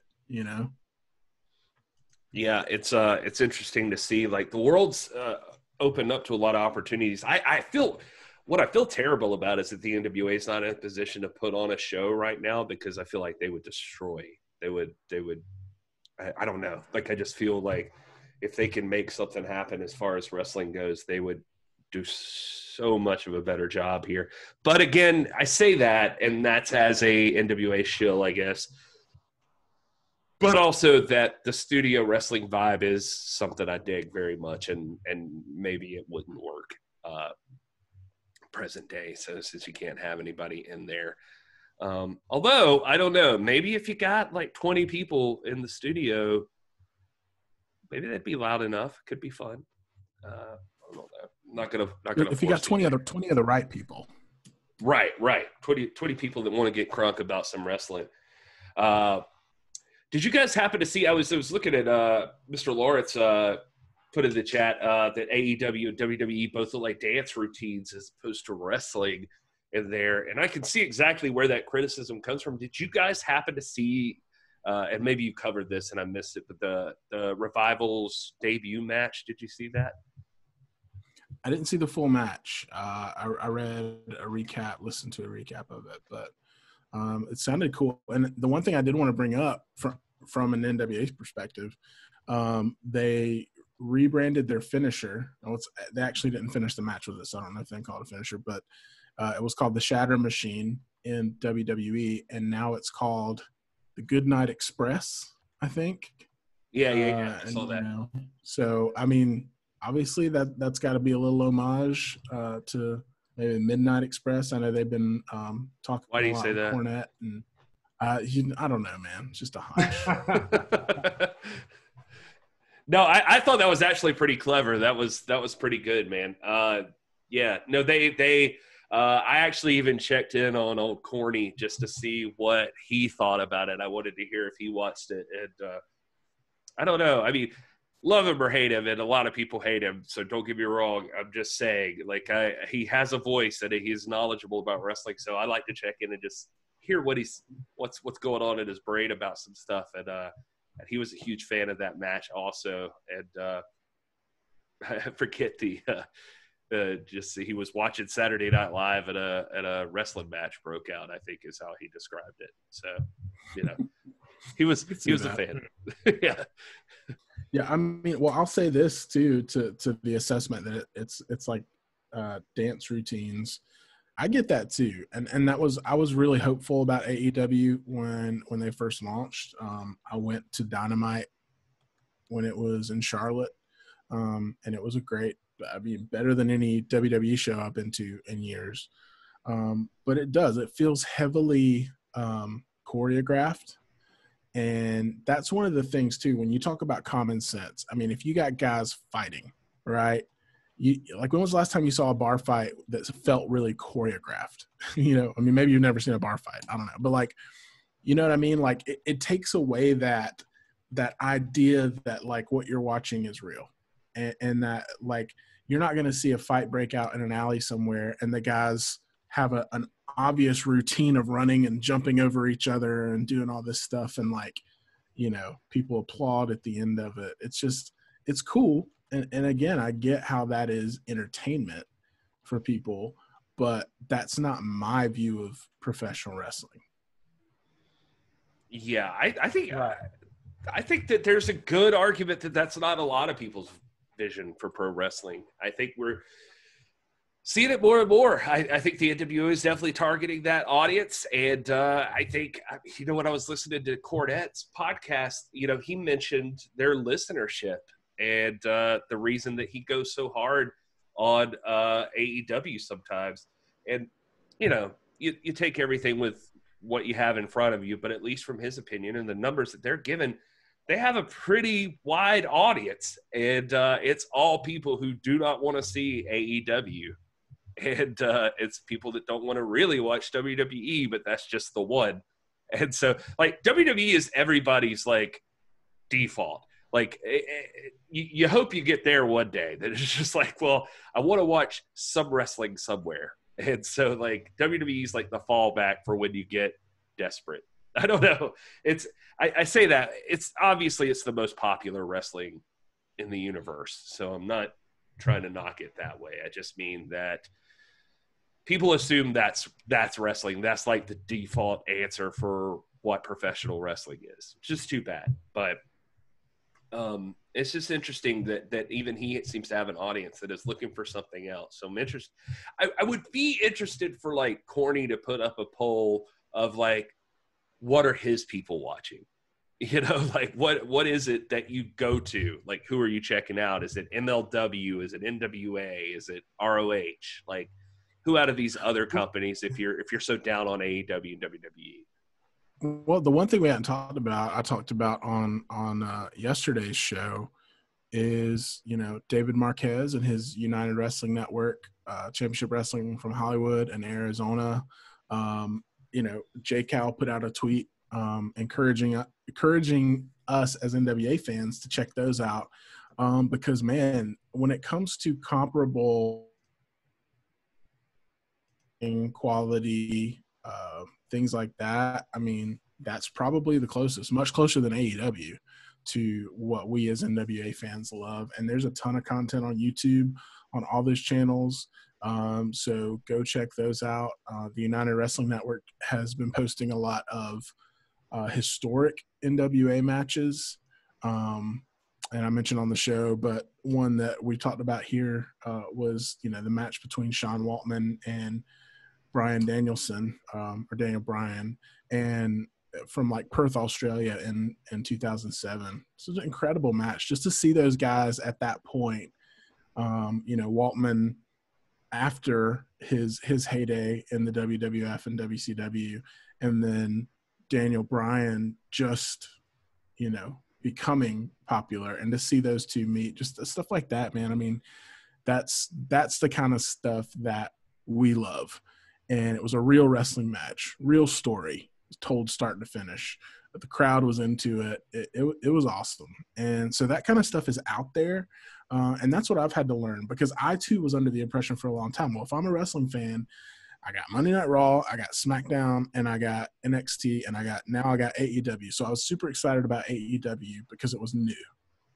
But I just didn't even realize that the NWA and this, you know, UWN and Championship Wrestling stuff was even out there and so accessible, you know?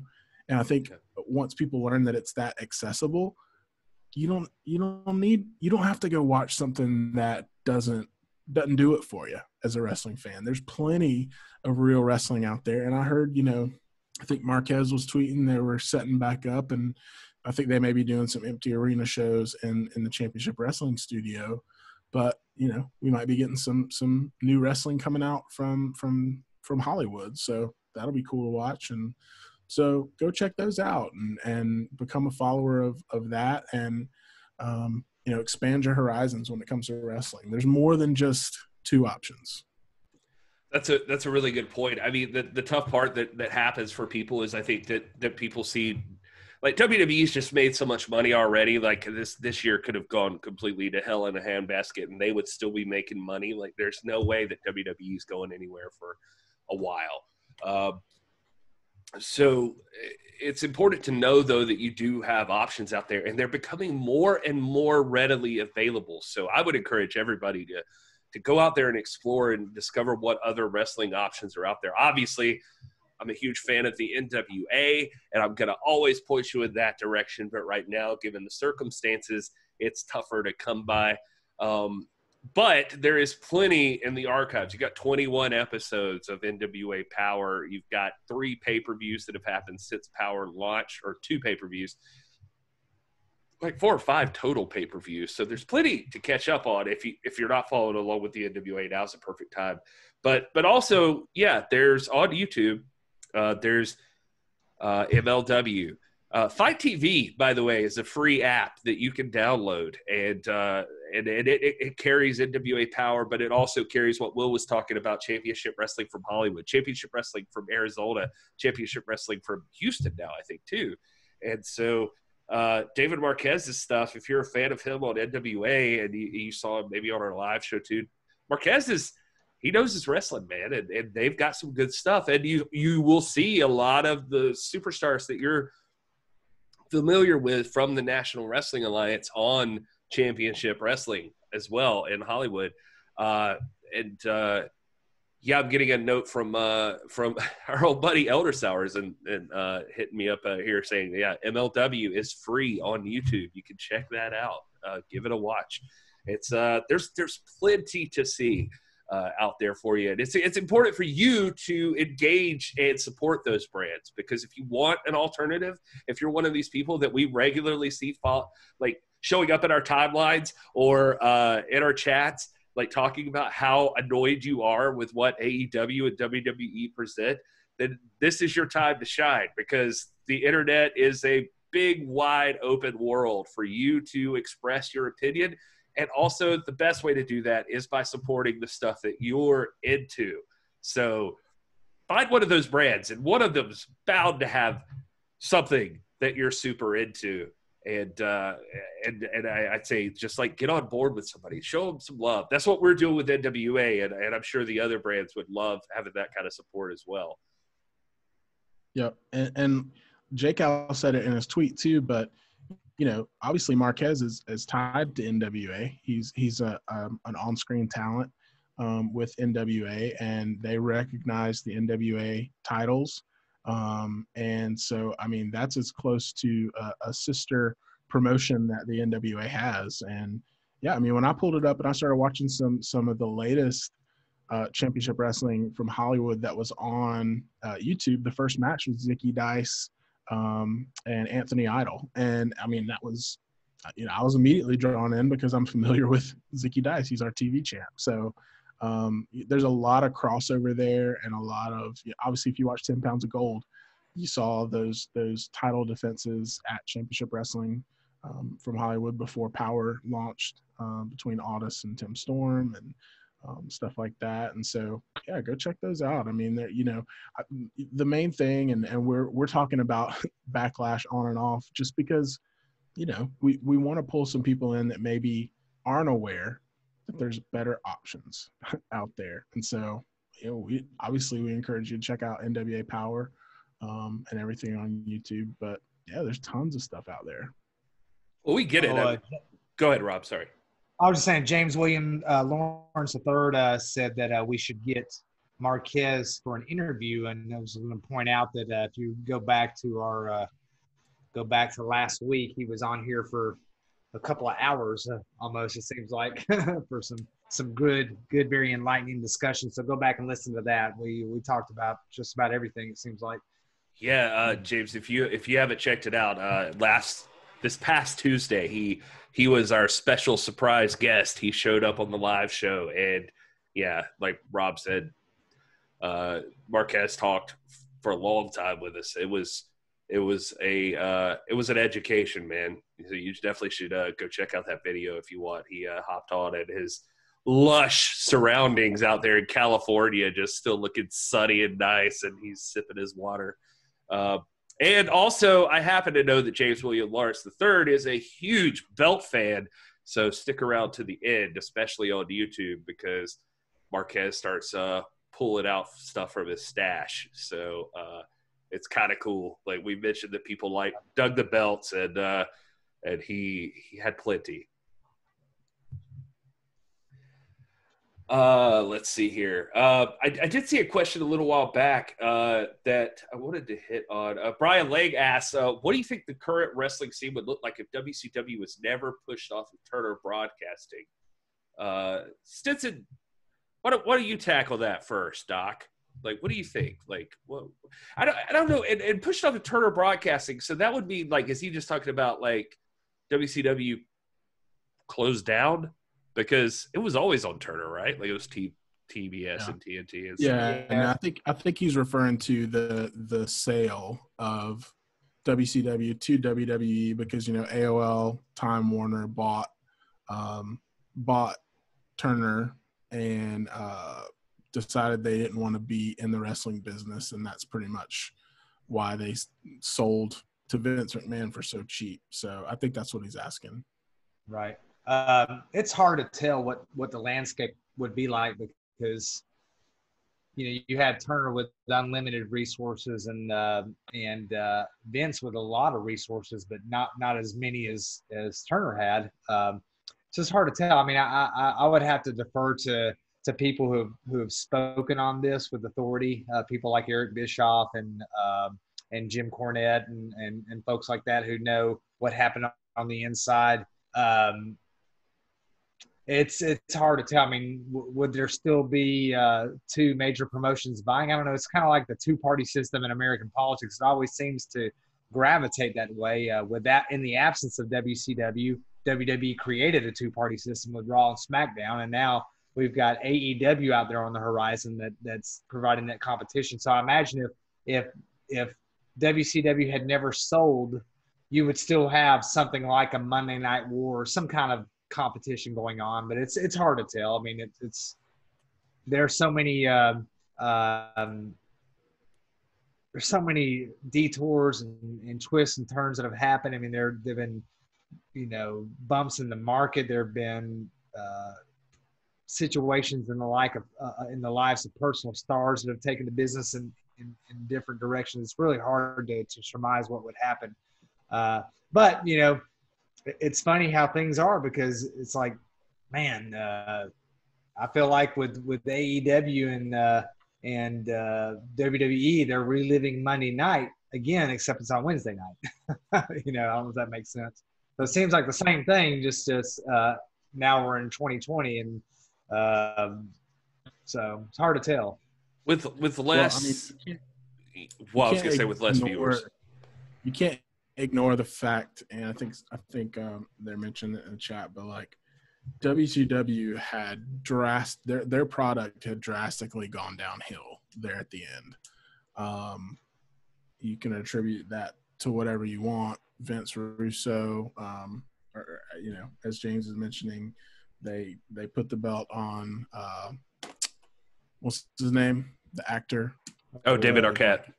David Arquette. They put the belt on him. There was the finger poke of doom.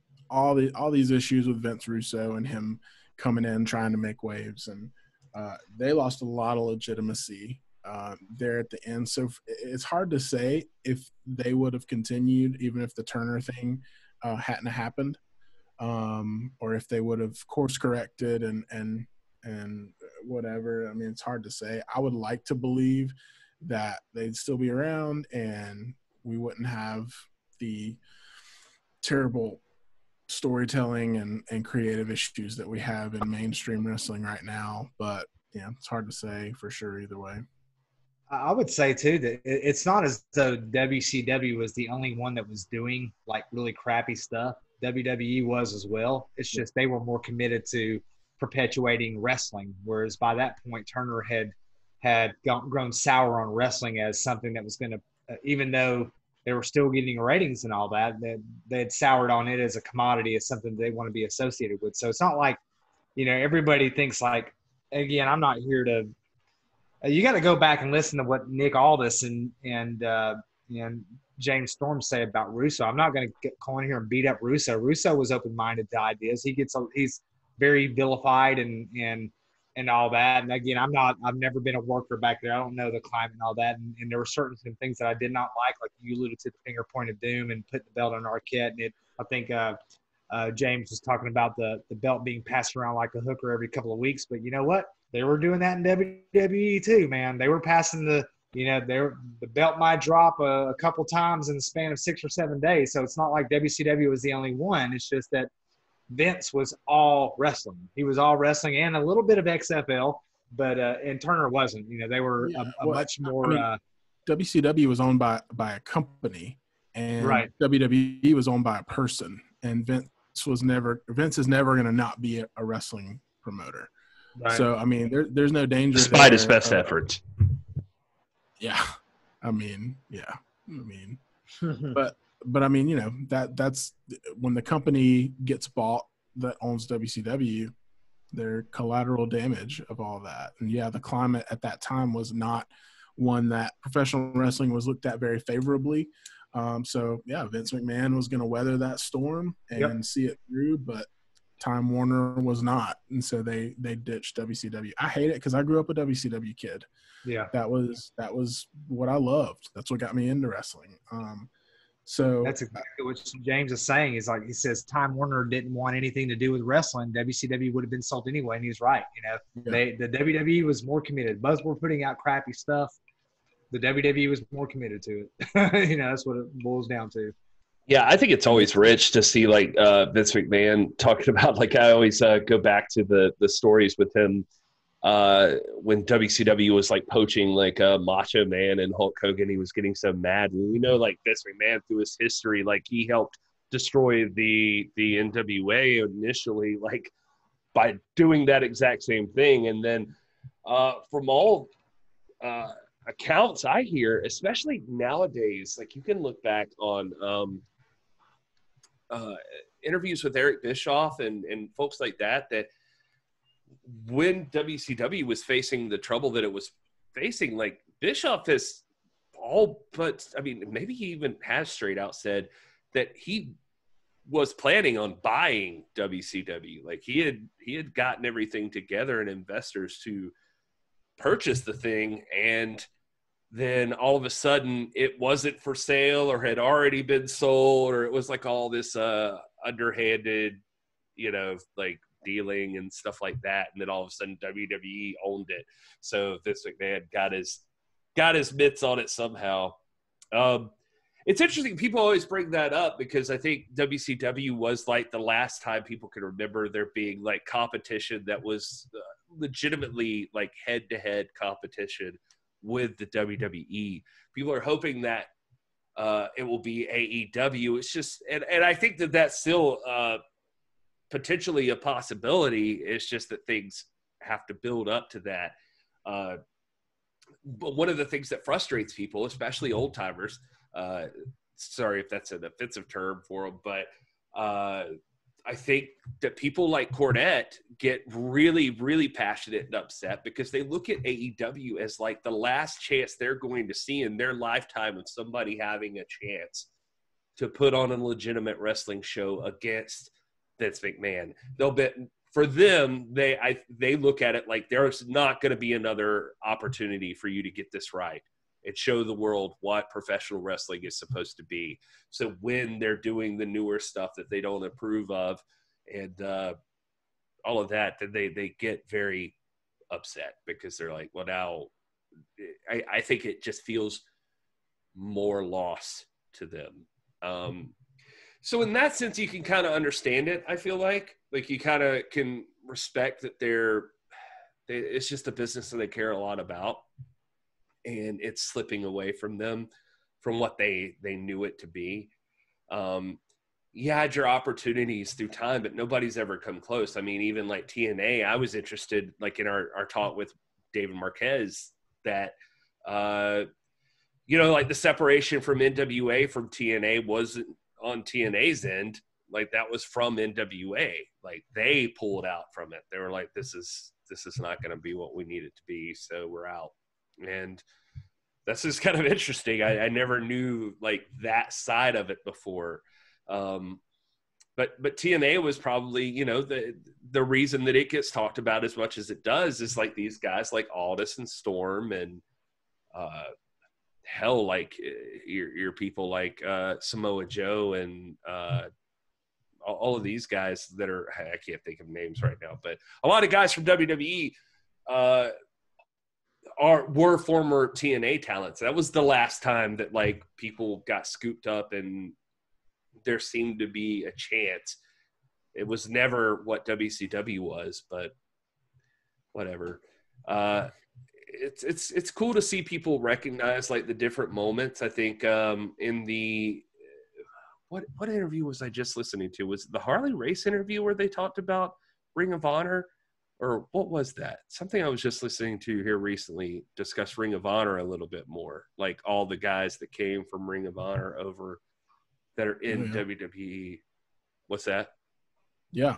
I mean, that I was going to say that as you were talking. I didn't listen to whatever interview you're talking about, but I mean, especially in NXT, that seems to be where they've pulled in a lot of their talent. It's from Ring of Honor. And so, I mean, that's we haven't mentioned them much, but that's a legitimate competition as well. Obviously, if WWE is poaching a lot of those guys, poaching is not a correct way to frame it. I mean, I'm sure a lot of those guys, their goal is to get to WWE, so I don't think it's poaching. But you know what I mean? As far as like you look at someone's career trajectory, a lot of those guys are coming from Ring of Honor.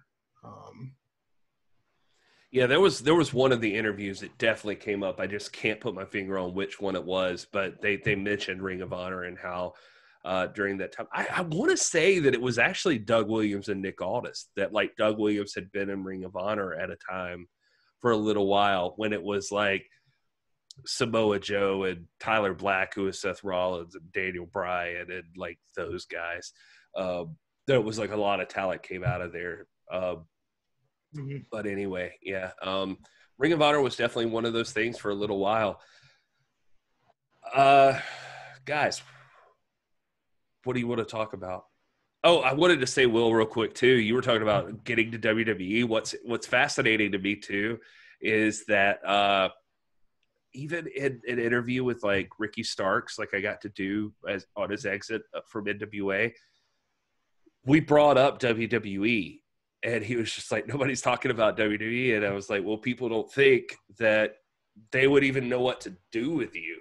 And he's like, yeah, I hear that. But I think he was looking at it like, I want to have a chance to have my say in that, like to see what they do. And he was, if you go back and listen to it, he was very much like,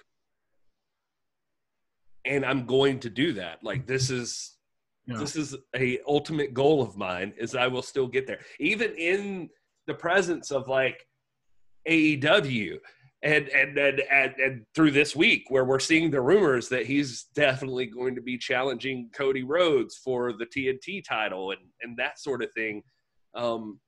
Starks was very adamant that, like, I mean, I felt like that he was going to be like, oh, well, at some point I will be in WWE.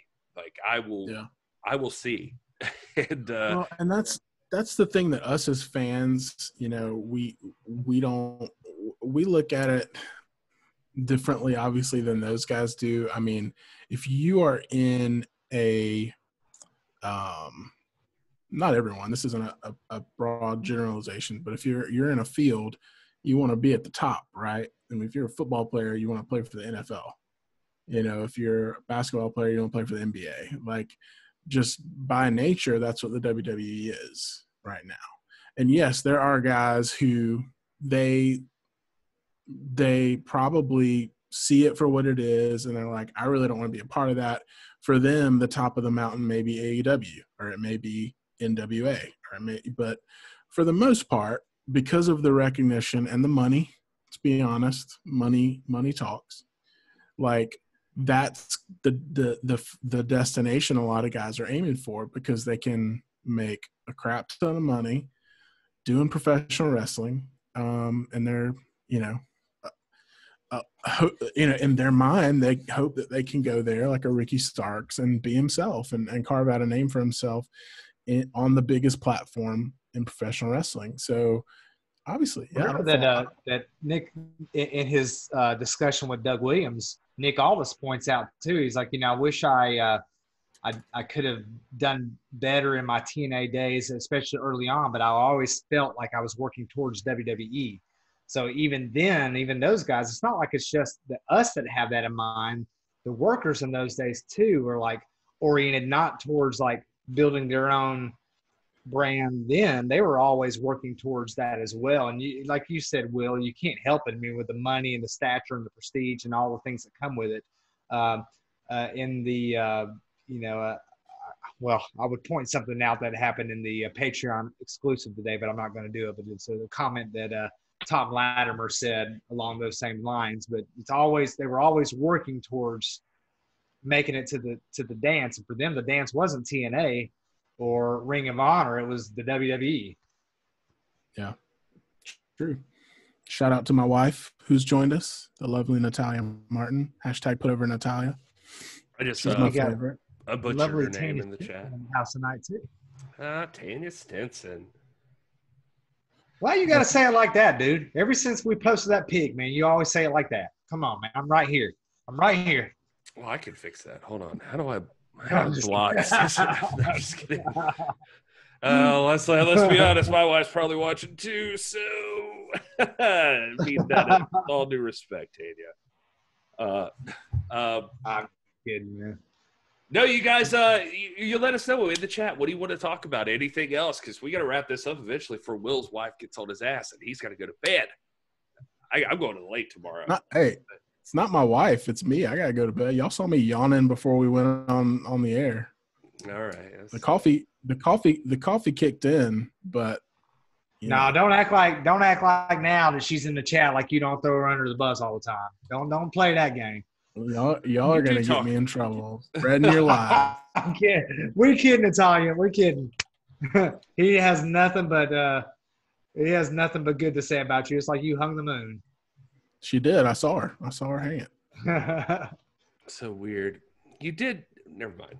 I don't know. What? Started. Now you got to finish. Go ahead and say it. I promise you, it was nothing. I don't know. I'm dying here. We've been talking WWE for the last hour. Of course, we're all dying. Let's talk about NW. I'm like, I've read freaking 3 chapters in my psychotronic lit book during this talk. Are we still live? Now we figured out another way. We figured out another way to disconnect Rob from the conversation if we ever just want him to check out. We'll just start talking about WWE and he'll just kind of start looking around. He does. He does. Like, I mean, anytime that came up, he he was off. He didn't even care. Like, I couldn't put it on gallery view. It's not that like I don't care. I do care. I just don't know, man. You guys were. It's like you could have been speaking Croatian. I've not watched apart from the last 5 or 6 episodes of NXT ever since Bordeaux showed up with her guy. I've been watching. Oh yeah, there it is, Gary. Do it. I'm trying, man. It's not happening. I don't know. You gotta start with New York Times, man. You gotta start with newspapers. Like it was a good 3 months before I could do that with a bottle cap. So you gotta crawl before you can walk, man. Yeah, there you go. Which one of you posted NJPW in the morning? Was that Will? No. Is that you, Rob? What me? No, Who's on our account? I don't know. That's real weird, man. I thought you did, Gary. Okay, here we go. No, we got a good question in the chat. I'm really concerned about who's posting about New Japan Pro Wrestling from our account. It's Will. It says share. It's not me, man. It's not me. I don't. You haven't. It's not me. I swear it's not me. I don't think I've got that access yet. I don't have access to it. You haven't given me that. You don't trust me. Apparently, you got to be on the WWE network to get that access. But anyway. James Lawrence says, who thinks Eddie Kingston should have an angle with Aldis like a Rocky Balboa story? And that is a great question. We actually talked about this on a previous episode, and we all have different opinions. Sounds like James William Lawrence III needs to actually listen or watch some of this stuff. Hey, man, come on, bro. I'm just giving him hell. This is why we can't do this, man. This is why we can't have nice fans, Gary. Because you're mean to them. Oh, man. I just found out that it was Elder Sour from our account. He still got old access to the Facebook account, so he's had it for a while. So he was just reminding us. He said that he didn't even know that he was actually logged in on ours. Like, he just was posting. And he was trying to comment that NJPW was in the morning. But anyway, so there you go. I wrote it.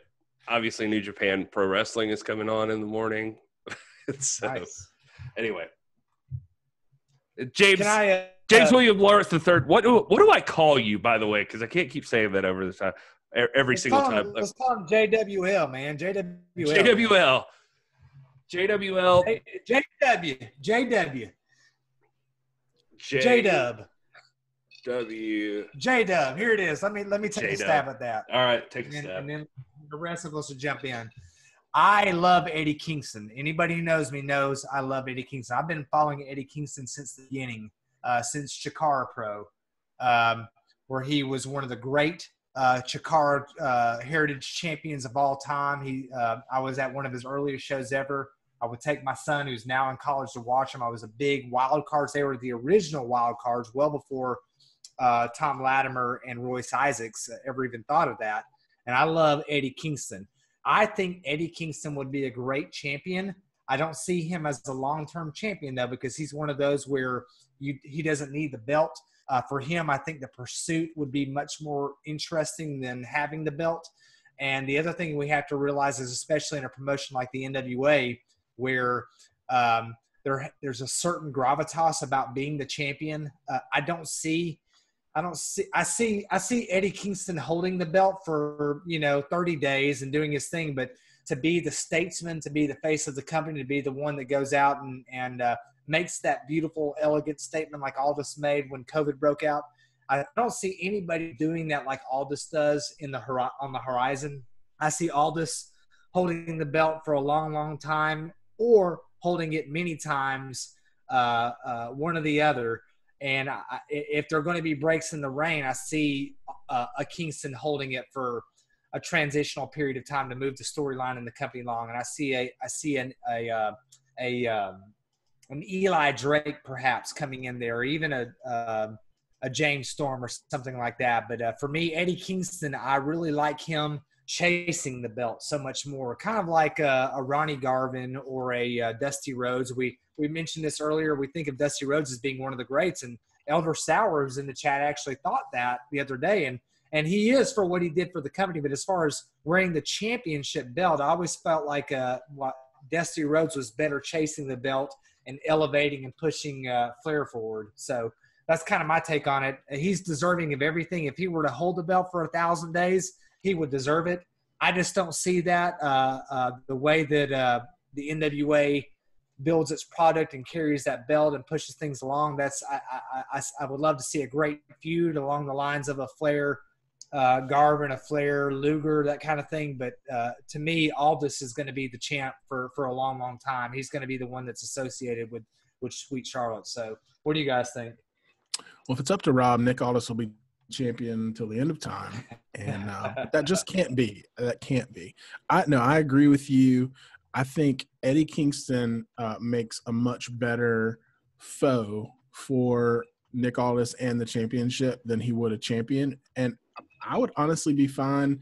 And the hypothetical situation that is in the chat is that, maybe he doesn't even win the title. You know what I mean? But it becomes a short to medium length program that continues, because that dynamic of as James is mentioning, the statesman champ that you're talking about versus the street fighter, grew up in the Bronx, guy.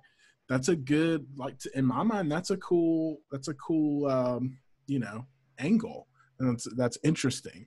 And I can see those guys, man, imagine those guys going off on promos on each other. That'd be incredible. At the end of the day, I don't think if Eddie Kingston were to go over and win the title, I don't think I would get real excited about that. And not because of anything with Eddie Kingston. I'm like you, Rob. I don't think he needs it. He is such a strong character, and he is such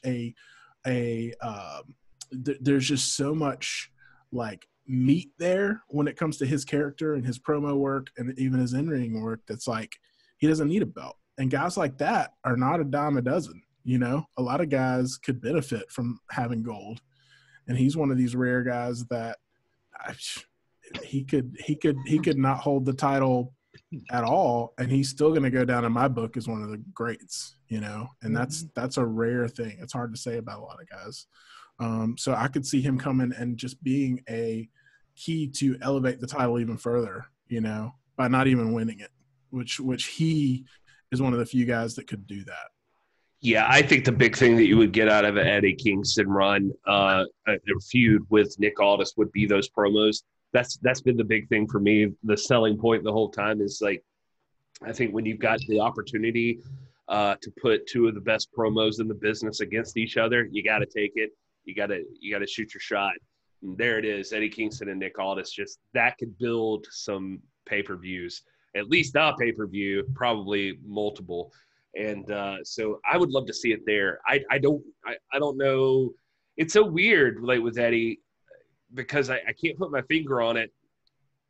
Right now, I don't know that I accept him as the champion over Nick Aldis. But it could be interesting because then again, nobody sells a match like Eddie Kingston. So it's tough to say. But with that thought in mind, though, because I think there's been this, like, I'm kind of iffy, Rob's kind of like, short term maybe, long term no. Will's like, yeah, maybe he doesn't win actually, but blah blah blah. So I was asking in the chat, like, who do you guys think like stands out as like the next top guy? Do you see somebody coming in that's able to pull that? I think we've had this kind of talk a little bit before, but just to throw it to the chat, I mean, Tim Wood's in there, and I think he's throwing down somebody that probably is in everybody's top 5 right now, and that's Eli Drake. Eli obviously busting in with the promos and with the skill. So he's somebody that could potentially be the next top guy after Nick Aldis, or to compete with Nick Aldis and share that spot. But where do you guys land on something like that? Sal Renaro. That's the only answer. No, I mean, if you're going to talk about Eli Drake too, I think you got to mention James Storm. I mean, I could see absolutely that going somewhere. And him and Aldis already have that chemistry, that friendship. And they did, I know they had a feud already briefly, but I could see that on a bigger stage being played out bigger, in more detail. And that could be a really fun feud. But yeah, James Storm, Eli, any of those guys, even if we see some dissension in Strictly Business at some point, I could see Thomas Latimer getting in there and having a singles run. Those are the ones that stick out to me as guys that I could see with that championship and being an ambassador for the brand at some point. You look at the NWA roster right now, and it's smaller than other rosters, but it is stacked. You just mentioned Tom Latimer, and I always thought that that's kind of our big guy. He would be one that if there were ever friction, he would compete. You've got Royce Isaacs, who plays sort of the junior statesman in Strictly Business, but this is a guy who was the Championship Wrestling Hollywood champion. He was their guy, and then you look at both James Storm and Eli Drake and Nick Aldis all held the TNA World Championship. So you've got lots of contenders there. I don't see Eli Drake or James Storm like contending as major long-term champions. I see each of them as potentially transitional champions. I don't see anybody on the horizon right now that can displace Aldis. I don't think any of those names that we mentioned are technically superior, better athletes, better talkers. I don't think they're superior in any way. Eli Drake brings the charisma, but he sells himself as sort of that frat boy loose cannon, and that's not the kind of guy that holds a championship for very long. Just in the kind of brand that the NWA has. This is not to say, and I know you guys think that I'm this huge like Aldis mark, and I guess I am because of what he does for the company, but this is not to say there won't ever be somebody that does show up. I mean, someone mentioned Trevor Murdoch in the chat. Trevor Murdoch would be, to me, the perfect like Dusty Rhodes foil to the Nick Aldis, Ric Flair, more so than even a James Storm. And but I don't see that guy on there that I don't see a Magnum TA on the horizon. I don't see somebody that's being looked on as the heir apparent right now to Nick Aldis. Nick Aldis is young. He's in the midst of one of the historic title reigns in the history of wrestling. going back to 1905. And this is one that's going to keep going on. And I don't think this is the first either, this is his second reign. But I think that you're looking at a title change coming up, an Eli Drake or an Eddie Kingston or somebody like that. But then you're going to see more protracted reigns of Nick Aldis going on. I mean, he's going to be one of the ones in my book. Nick Aldis is so good with what he does technically and on the mic, and the way he is, just the authority that he carries. He's going to be the one that we talk about 100 years from now as being, this was the era of Aldis. Like the 80s were Flair, the 90s were Sting, and so forth. You know, the 70s were Harley Race, the 60s were Luthez. The 2020s, this is the era of Aldis, man. No doubt, we're living in it right now. Hey man, I'm a guy that I don't think that I've ever been like an Aldis shill. This is like the 50th time that word's been used here, but I'm asking the question because I'm legitimately curious, and that because I'm legitimately looking out at I just want to share that nobody can see my screen, but at the top it's all three of us up there, and Rob is reaching over to his left and Will is coming from his right with a pencil to his face, and it looked like Rob was just poking Will in the face with a pencil, and I wish I had screenshotted that. Men's thing, man. We got a new app, Gary. We got a new app that we haven't shared with you yet. I was like, man, I wish I could have screenshotted it. I'm actually at Rob's house. I forgot to tell you. It's so weird. But, you know, I'm looking through here, and I'm seeing, like, Dave mentioned Eli Drake, Eddie, and Jack Stade. I see Alan Crow in there with Tom Latimer. I see J-Dub with James Storm, Elders with Jax. Alan Crow says Zicky Dice, ha, ha, ha. He's making a joke, but, hey, man, he's hot and fast rising. But then I kind of land with Mr. Eldersauer here at the very end. The reason I'm asking is because legitimately I feel similar to this. Eldersauer says in the chat, the next big NWA star to face Aldis isn't on the roster yet. It'll be someone new with a quick rise. I don't know about someone new with a quick rise. I see potential in like even an older star that could come forth. I legitimately the other day retweeted a thing where somebody was talking about Cesaro and Shinsuke Nakamura. Like both of those guys, specifically Cesaro, but like even Shinsuke Nakamura, both of those guys I feel like are dudes that are like absolutely underutilized. But if you bring in a Cesaro right now into the NWA, that is like Luthez back from the dead. Like that is like Luthez reincarnated right there in the middle of the ring. That's how I feel about Cesaro. I feel like that guy is as good as anybody in the business right now, and he could quickly establish himself in the NWA and make himself carrier of the 10 pounds of gold. Like that would be the ultimate challenge for somebody like Nick Aldis. But yeah, I don't see anybody on the current roster right now. If I'm being perfectly honest, I don't see anybody that's there that I feel like could take that belt and run with it like Nick Aldis does, that could make that brand.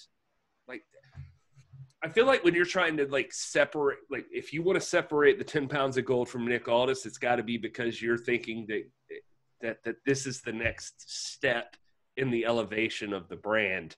And I don't think that person exists right now. Well, you think like I think back to what many people think, and I'd love to hear Eldersauer comment on this. We think back to Ric Flair at the height of his glory, 86, 87, 88, and the man that might have displaced him long-term walks out, a person from his past. And who is it? Eddie Gilbert's mystery partner, Ricky the Dragon Steamboat, right? So Nick Aldis, a man from his past with legitimate main event credibility, a hero, someone from Nick Aldis's past. Did we get a clue this week? Doug Williams. Yeah. I mean, You heard it here.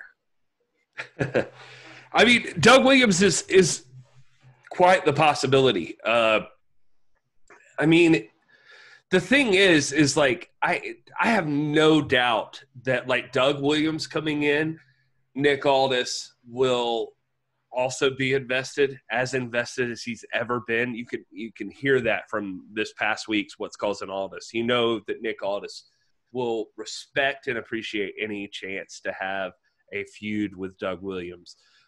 So I, for one, eternally welcome that. But is that a legit possibility to take the NWA championship and run with it? Do you feel like that? I'm not saying run with it. I don't know that, like Elmer Sauer, I don't know that guy's on the horizon. But and we're talking about the next person to take the belt and have a run. And of course, I stand by it. Aldis is going to hold the belt for a long, long time, or he's going to hold it a bunch of times. But this will be the decade of Aldis. Who's the next on the horizon to take the belt? I mean, it could be any of those names. And I'm thinking Doug Williams is somebody that has like legitimate statesman-like character. He's from that British tradition. Aldis would clearly do the favor. And I wouldn't have to do the favor. Doug Williams could do it. He could take the belt. And he would be an immediately internationally respected title holder with legit mic skills, with legit technical ability, in-ring gravitas, and authority. Do I see him like doing it for holding it for a year? No, but 6 months perhaps. Elder Sauer He's not going to run with it. Eric Young in the chat as someone from his past. That guy's got to land. Yeah, that's a good. Go ahead. I'm sorry. No, you're right. I mean, again, we're thinking we're trying to. Let's not kid ourselves here. This reign may go on and on and on for 1,000 days, man. It may go on. It may be a long, long time. It may be another 2 or 3 years before we see this, and I would welcome that too. But it's got to be the right person. It's like we were talking about the other day. Whenever it happens, it's got to be important. It's got to be to the right person. They're not just going to do a title switch just to do it, just to stir up and waking up the attention spans of people. That's not what the NWA is about. The NWA doesn't cater to people with short attention spans. They cater to people that have a grasp on history and the weight of things. So it's not just going to happen. Well, no, I'm sorry to cut you off. Dave brings up an interesting point kind of related to what you're saying in the chat. He mentions that Aldis just needs some feuds to keep building up the strength of the title. He sees Aldis as another Flair, losing the belt eventually to help build another star, but having several title runs. I think, Rob, that's the thing you've said previously too, is that, you know, when you're talking about Nick Aldis, that he's young, he's going to have multiple days combined. He may drop it here and there, but he's gonna rival like the top contenders as far as like multiple title reigns and that sort of thing. So right, I think he's 6 years younger than Flair was at this point in his career. That's a lifetime. Some wrestlers don't last more than 6 years. You think of Edge, one of the greats, and I know he's come back, but Edge, you know, he had a relatively short career because it was cut short by injury and all that. You know, I mean, it's like 6 years is a long time, man. So, and he's that much younger than Flair was at this point in reign number 2. So, you know, it's funny. Oh, go ahead, Will. I'm sorry. I'm to the point, like, you know, and I think I bring a little bit of a different perspective because I haven't been as into the NWA for the amount of time that you guys have. And I'm coming from, you know, that mainstream wrestling and things like that. But I see value in those title changes in terms of elevating the title. I see value. We've talked about it before. I do see value in lengthy title reigns as well. But I feel like we're at a point where the next evolution probably needs to happen soon of the title. And if that evolution is, let's have a transitional champion to get it back to Aldis, just to kind of renew the passion. Because, I mean, 600 days, right? We came up on that this week. I mean, that's a long time to not see the title change hands. It's respectable, but as wrestling fans, like those title changes are exciting, no matter if you want to see it or not. I mean, and I say that talking about the NWA because they make sense. They're not exciting in WWE and things like that anymore because you can see it once a week almost. But I feel like we are at a point where we need to see that so we can be reminded of what it looks like for Aldis to win a title. And so anybody on that list would be great, in my opinion, to have a feud with Aldis, win the belt on a big stage somewhere, a pay-per-view or something like that, and then, have Aldis chasing it again. I think that would almost renew and elevate him even more. But I think, that's something I've wanted us to talk about a lot, is the value of those transitional champions and things like that, because while it is hard for me at this point to see anyone outshine Nick Aldis because of what he's done for the NWA, what he's done for the NWA title, I almost think it's necessary at this point. Does that make sense? And maybe there's some people that totally disagree with me, and that's fine. But I almost feel like we need to see some movement so that, it can, not that it's gotten boring. I mean, it can't get boring. There's no wrestling on NWA wrestling on TV right now or anything. So, but I think when it comes back, and I don't think that Marty Scurll was the person that needed to go to, or Cody. I think it needs to be somebody in the NWA, because we haven't seen that yet. We've seen Tim Storm, and then Aldis won it, and then Cody, then back to Aldis, and then that's where it's been for the past 600 some odd days. And I think it's time. It's going to bring some more legitimacy within the NWA to see someone like an Eli Drake or a James Storm or even a Josephus. I know he's not officially part of the NWA, but, do something with him as a transitional champion, or an Eddie Kingston, who we started this conversation off with. I think just doing something like that when we get back to wrestling is going to reinvigorate the title. It's going to reinvigorate Aldis in the long run and us as the fans. I got to tell you, just listening to you talk about it right there, I mean, everything you're saying makes perfect sense. But if I'm going to see somebody strip this title off of Nick Aldis, I need to believe it. I need it to be. I'm not saying it has to be some long-term champion. I mean, we talked a lot, I think, on one episode about like a Sting or somebody like that, who, even if it's just a short period of time. But I don't know, man. I can't see it being somebody. Nick Aldis looks like any one of the champions from any of the other promotions would have a hard time taking that title off of him. And I believe him. And so whoever's going to do it, I need to believe they could do it. I want it's that. Like on the Flair 30 for 30, sorry to cut you off. I thought you were the Flair 30 for 30. I was talking too much? Yeah, I got it. No. I'm sorry, man. He says, I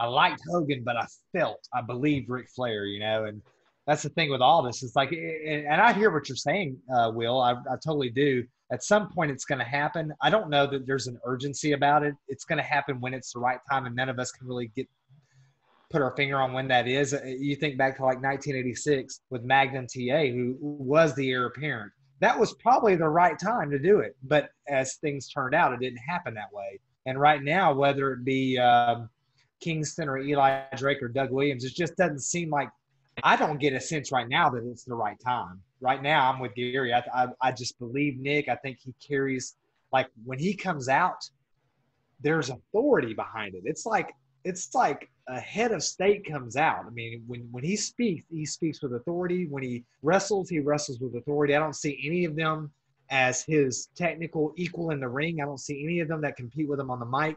I don't see any of them that can be the flagship that he can. Now, that will happen at some point. Someone will come, but we don't have to be, I don't think there's a sense of urgency about it. Those things, and that's what I like about the NWA, is it's so organic. The NWA is very responsive. They have their ear to the audience and to the fan base. When it's right, it'll happen, but this is not the time. It doesn't seem right to me yet. You guys have been beautiful. You've been hanging in with us this whole time. We went forever tonight on Facebook Live. It's our first time on Facebook Live. I don't know if there's other stuff these guys want to talk about, but I know we got to slowly start wrapping it up. We all have wives, and Will needs to go to bed. He's sleepyhead. I can see it. He was yawning before we started this thing. And I think Will has to go to work in the morning. And so, Rob, do you have to go to work in the morning? I'm an administrator, so yeah. Yeah, I'm going to be thinking about you guys while I'm drinking beer by the lake, and so and I'll be up before you. I'll go to bed at 1 and wake up at 4, man. You don't have to brag. Yeah, I know. Listen to this guy. Listen to this guy. But then I'll be back in bed. I'll be back in bed at noon. You know, and I'll duck away in one of the dark corners in the nurse's office or something where no one goes. Take a little power nap. All right, so we're going to wrap this thing up for you guys. Thank you so much for everybody that tuned in on Facebook Live, because this has been a blast. It's been fun talking to these guys like it always is. We were going to go live on YouTube, and technical difficulties forced us over here. And I'm going to be honest with you, I'm staring at the thing thinking like, oh, Facebook should definitely be a part of the stuff we do on the reg, because a lot of people have been in and out on this thing, and some of you have stuck with us the whole time. And there's still people in the chat right now and watching online. Thank you guys so much. If you aren't already following us at the NWA Pod, it's facebook.com at the NWA Pod. It's Twitter, it's Instagram, the NWA Pod, all of it except for TikTok, because somebody effed that up for us, but it's NWA Pod on TikTok. But Will's also on TikTok. He actually has content. The podcast does it. Anyway, so all of that stuff, make sure you check it out. YouTube.com. If you're just feeling froggy and you want to go to youtube.com/TheNWA Pod and hit subscribe, we'd be forever grateful, because it just helps us get in front of more people. We thank you guys so much for what you're doing for us. I am at This Is Gary Horde from my personal account. These guys, why don't you tell them where you're at? I am at Hey It's Will over here. There it is. At Hey It's Will, pretty much on every social network except TikTok, which I am now active on. So go follow me on TikTok, and my username over there is at Real Hey It's Will, because apparently there's some phony Hey It's Will out there. I don't know. I have that screen name on every other social network. It's not like a guy imitating me or anything. It's just another guy, and he got that screen name. It's bogus, but whatever. So yeah, go follow me on TikTok. I'm trying to make TikTok more of like a place for wrestling fans. There's some pretty good wrestling content. I might start doing parts of my daily show on TikTok, reacting to tweets and things like that, and sharing some news. So go follow me over there. If you don't think it's a place for wrestling content, now it is. So go check it out. I am at rstinson4 on Twitter. On YouTube, you can find me at Stinson Vision. That's not going to last much longer. I'm going to eventually put all of Stinson Vision stuff over on at the NWA Pod, just because of a little mishap earlier this week that these guys are still bitter about. But nobody has acted and bitter. I'm on MySpace. You can find me on MySpace under the name Tom. That's me. On MySpace, if you're TikTok, I'm not gotten into yet. That is a weirdly dated joke that I actually laughed at, and I'm so disappointed in you and myself. It's like I tell that joke, and my daughter Piper, she's like, "You have been telling that joke for 9 years. It's over. I'm gonna let it go." That is the definition of a dad joke. Like it really is. But at rstinson4, and right now Stinson Vision, I do Piper's Notes. You see Piper's Notes right above me. If you go to YouTube and just type hashtag Piper's Notes, you'll find the channel. Our content comes out every Friday. Of course, we do the Tuesday night stuff with This Is the NWA podcast, and eventually we'll migrate all our stuff over to This Is the NWA, just to make sure that we're getting those likes and views and all that those hours in. Other than that, man, appreciate you guys watching in. We enjoy doing this. These are my best buds, and if you like what you see, keep coming back. Guys, I I just freaking bit Yeah. that finally. I finally bit it in half. Nice. We're gonna work. It just happened for me, like during during Rob's thing. I just finally made it bent in half. That's how mad you got at his dad joke. You were just like, oh. It's like I can't believe I channeled Like the Harley first time Race. catching a fly with chopsticks, man. He who catch fly with chopstick accomplish anything. Oh my God. All right. Well, thank you everybody for hanging out with us. We love you all so much. We hope you follow us and all of those things. Take care, and we'll see you next time. Enjoy your gravy cake. That feels like a good closing, right? Enjoy your gravy cake. All right. And we are stopped live stream.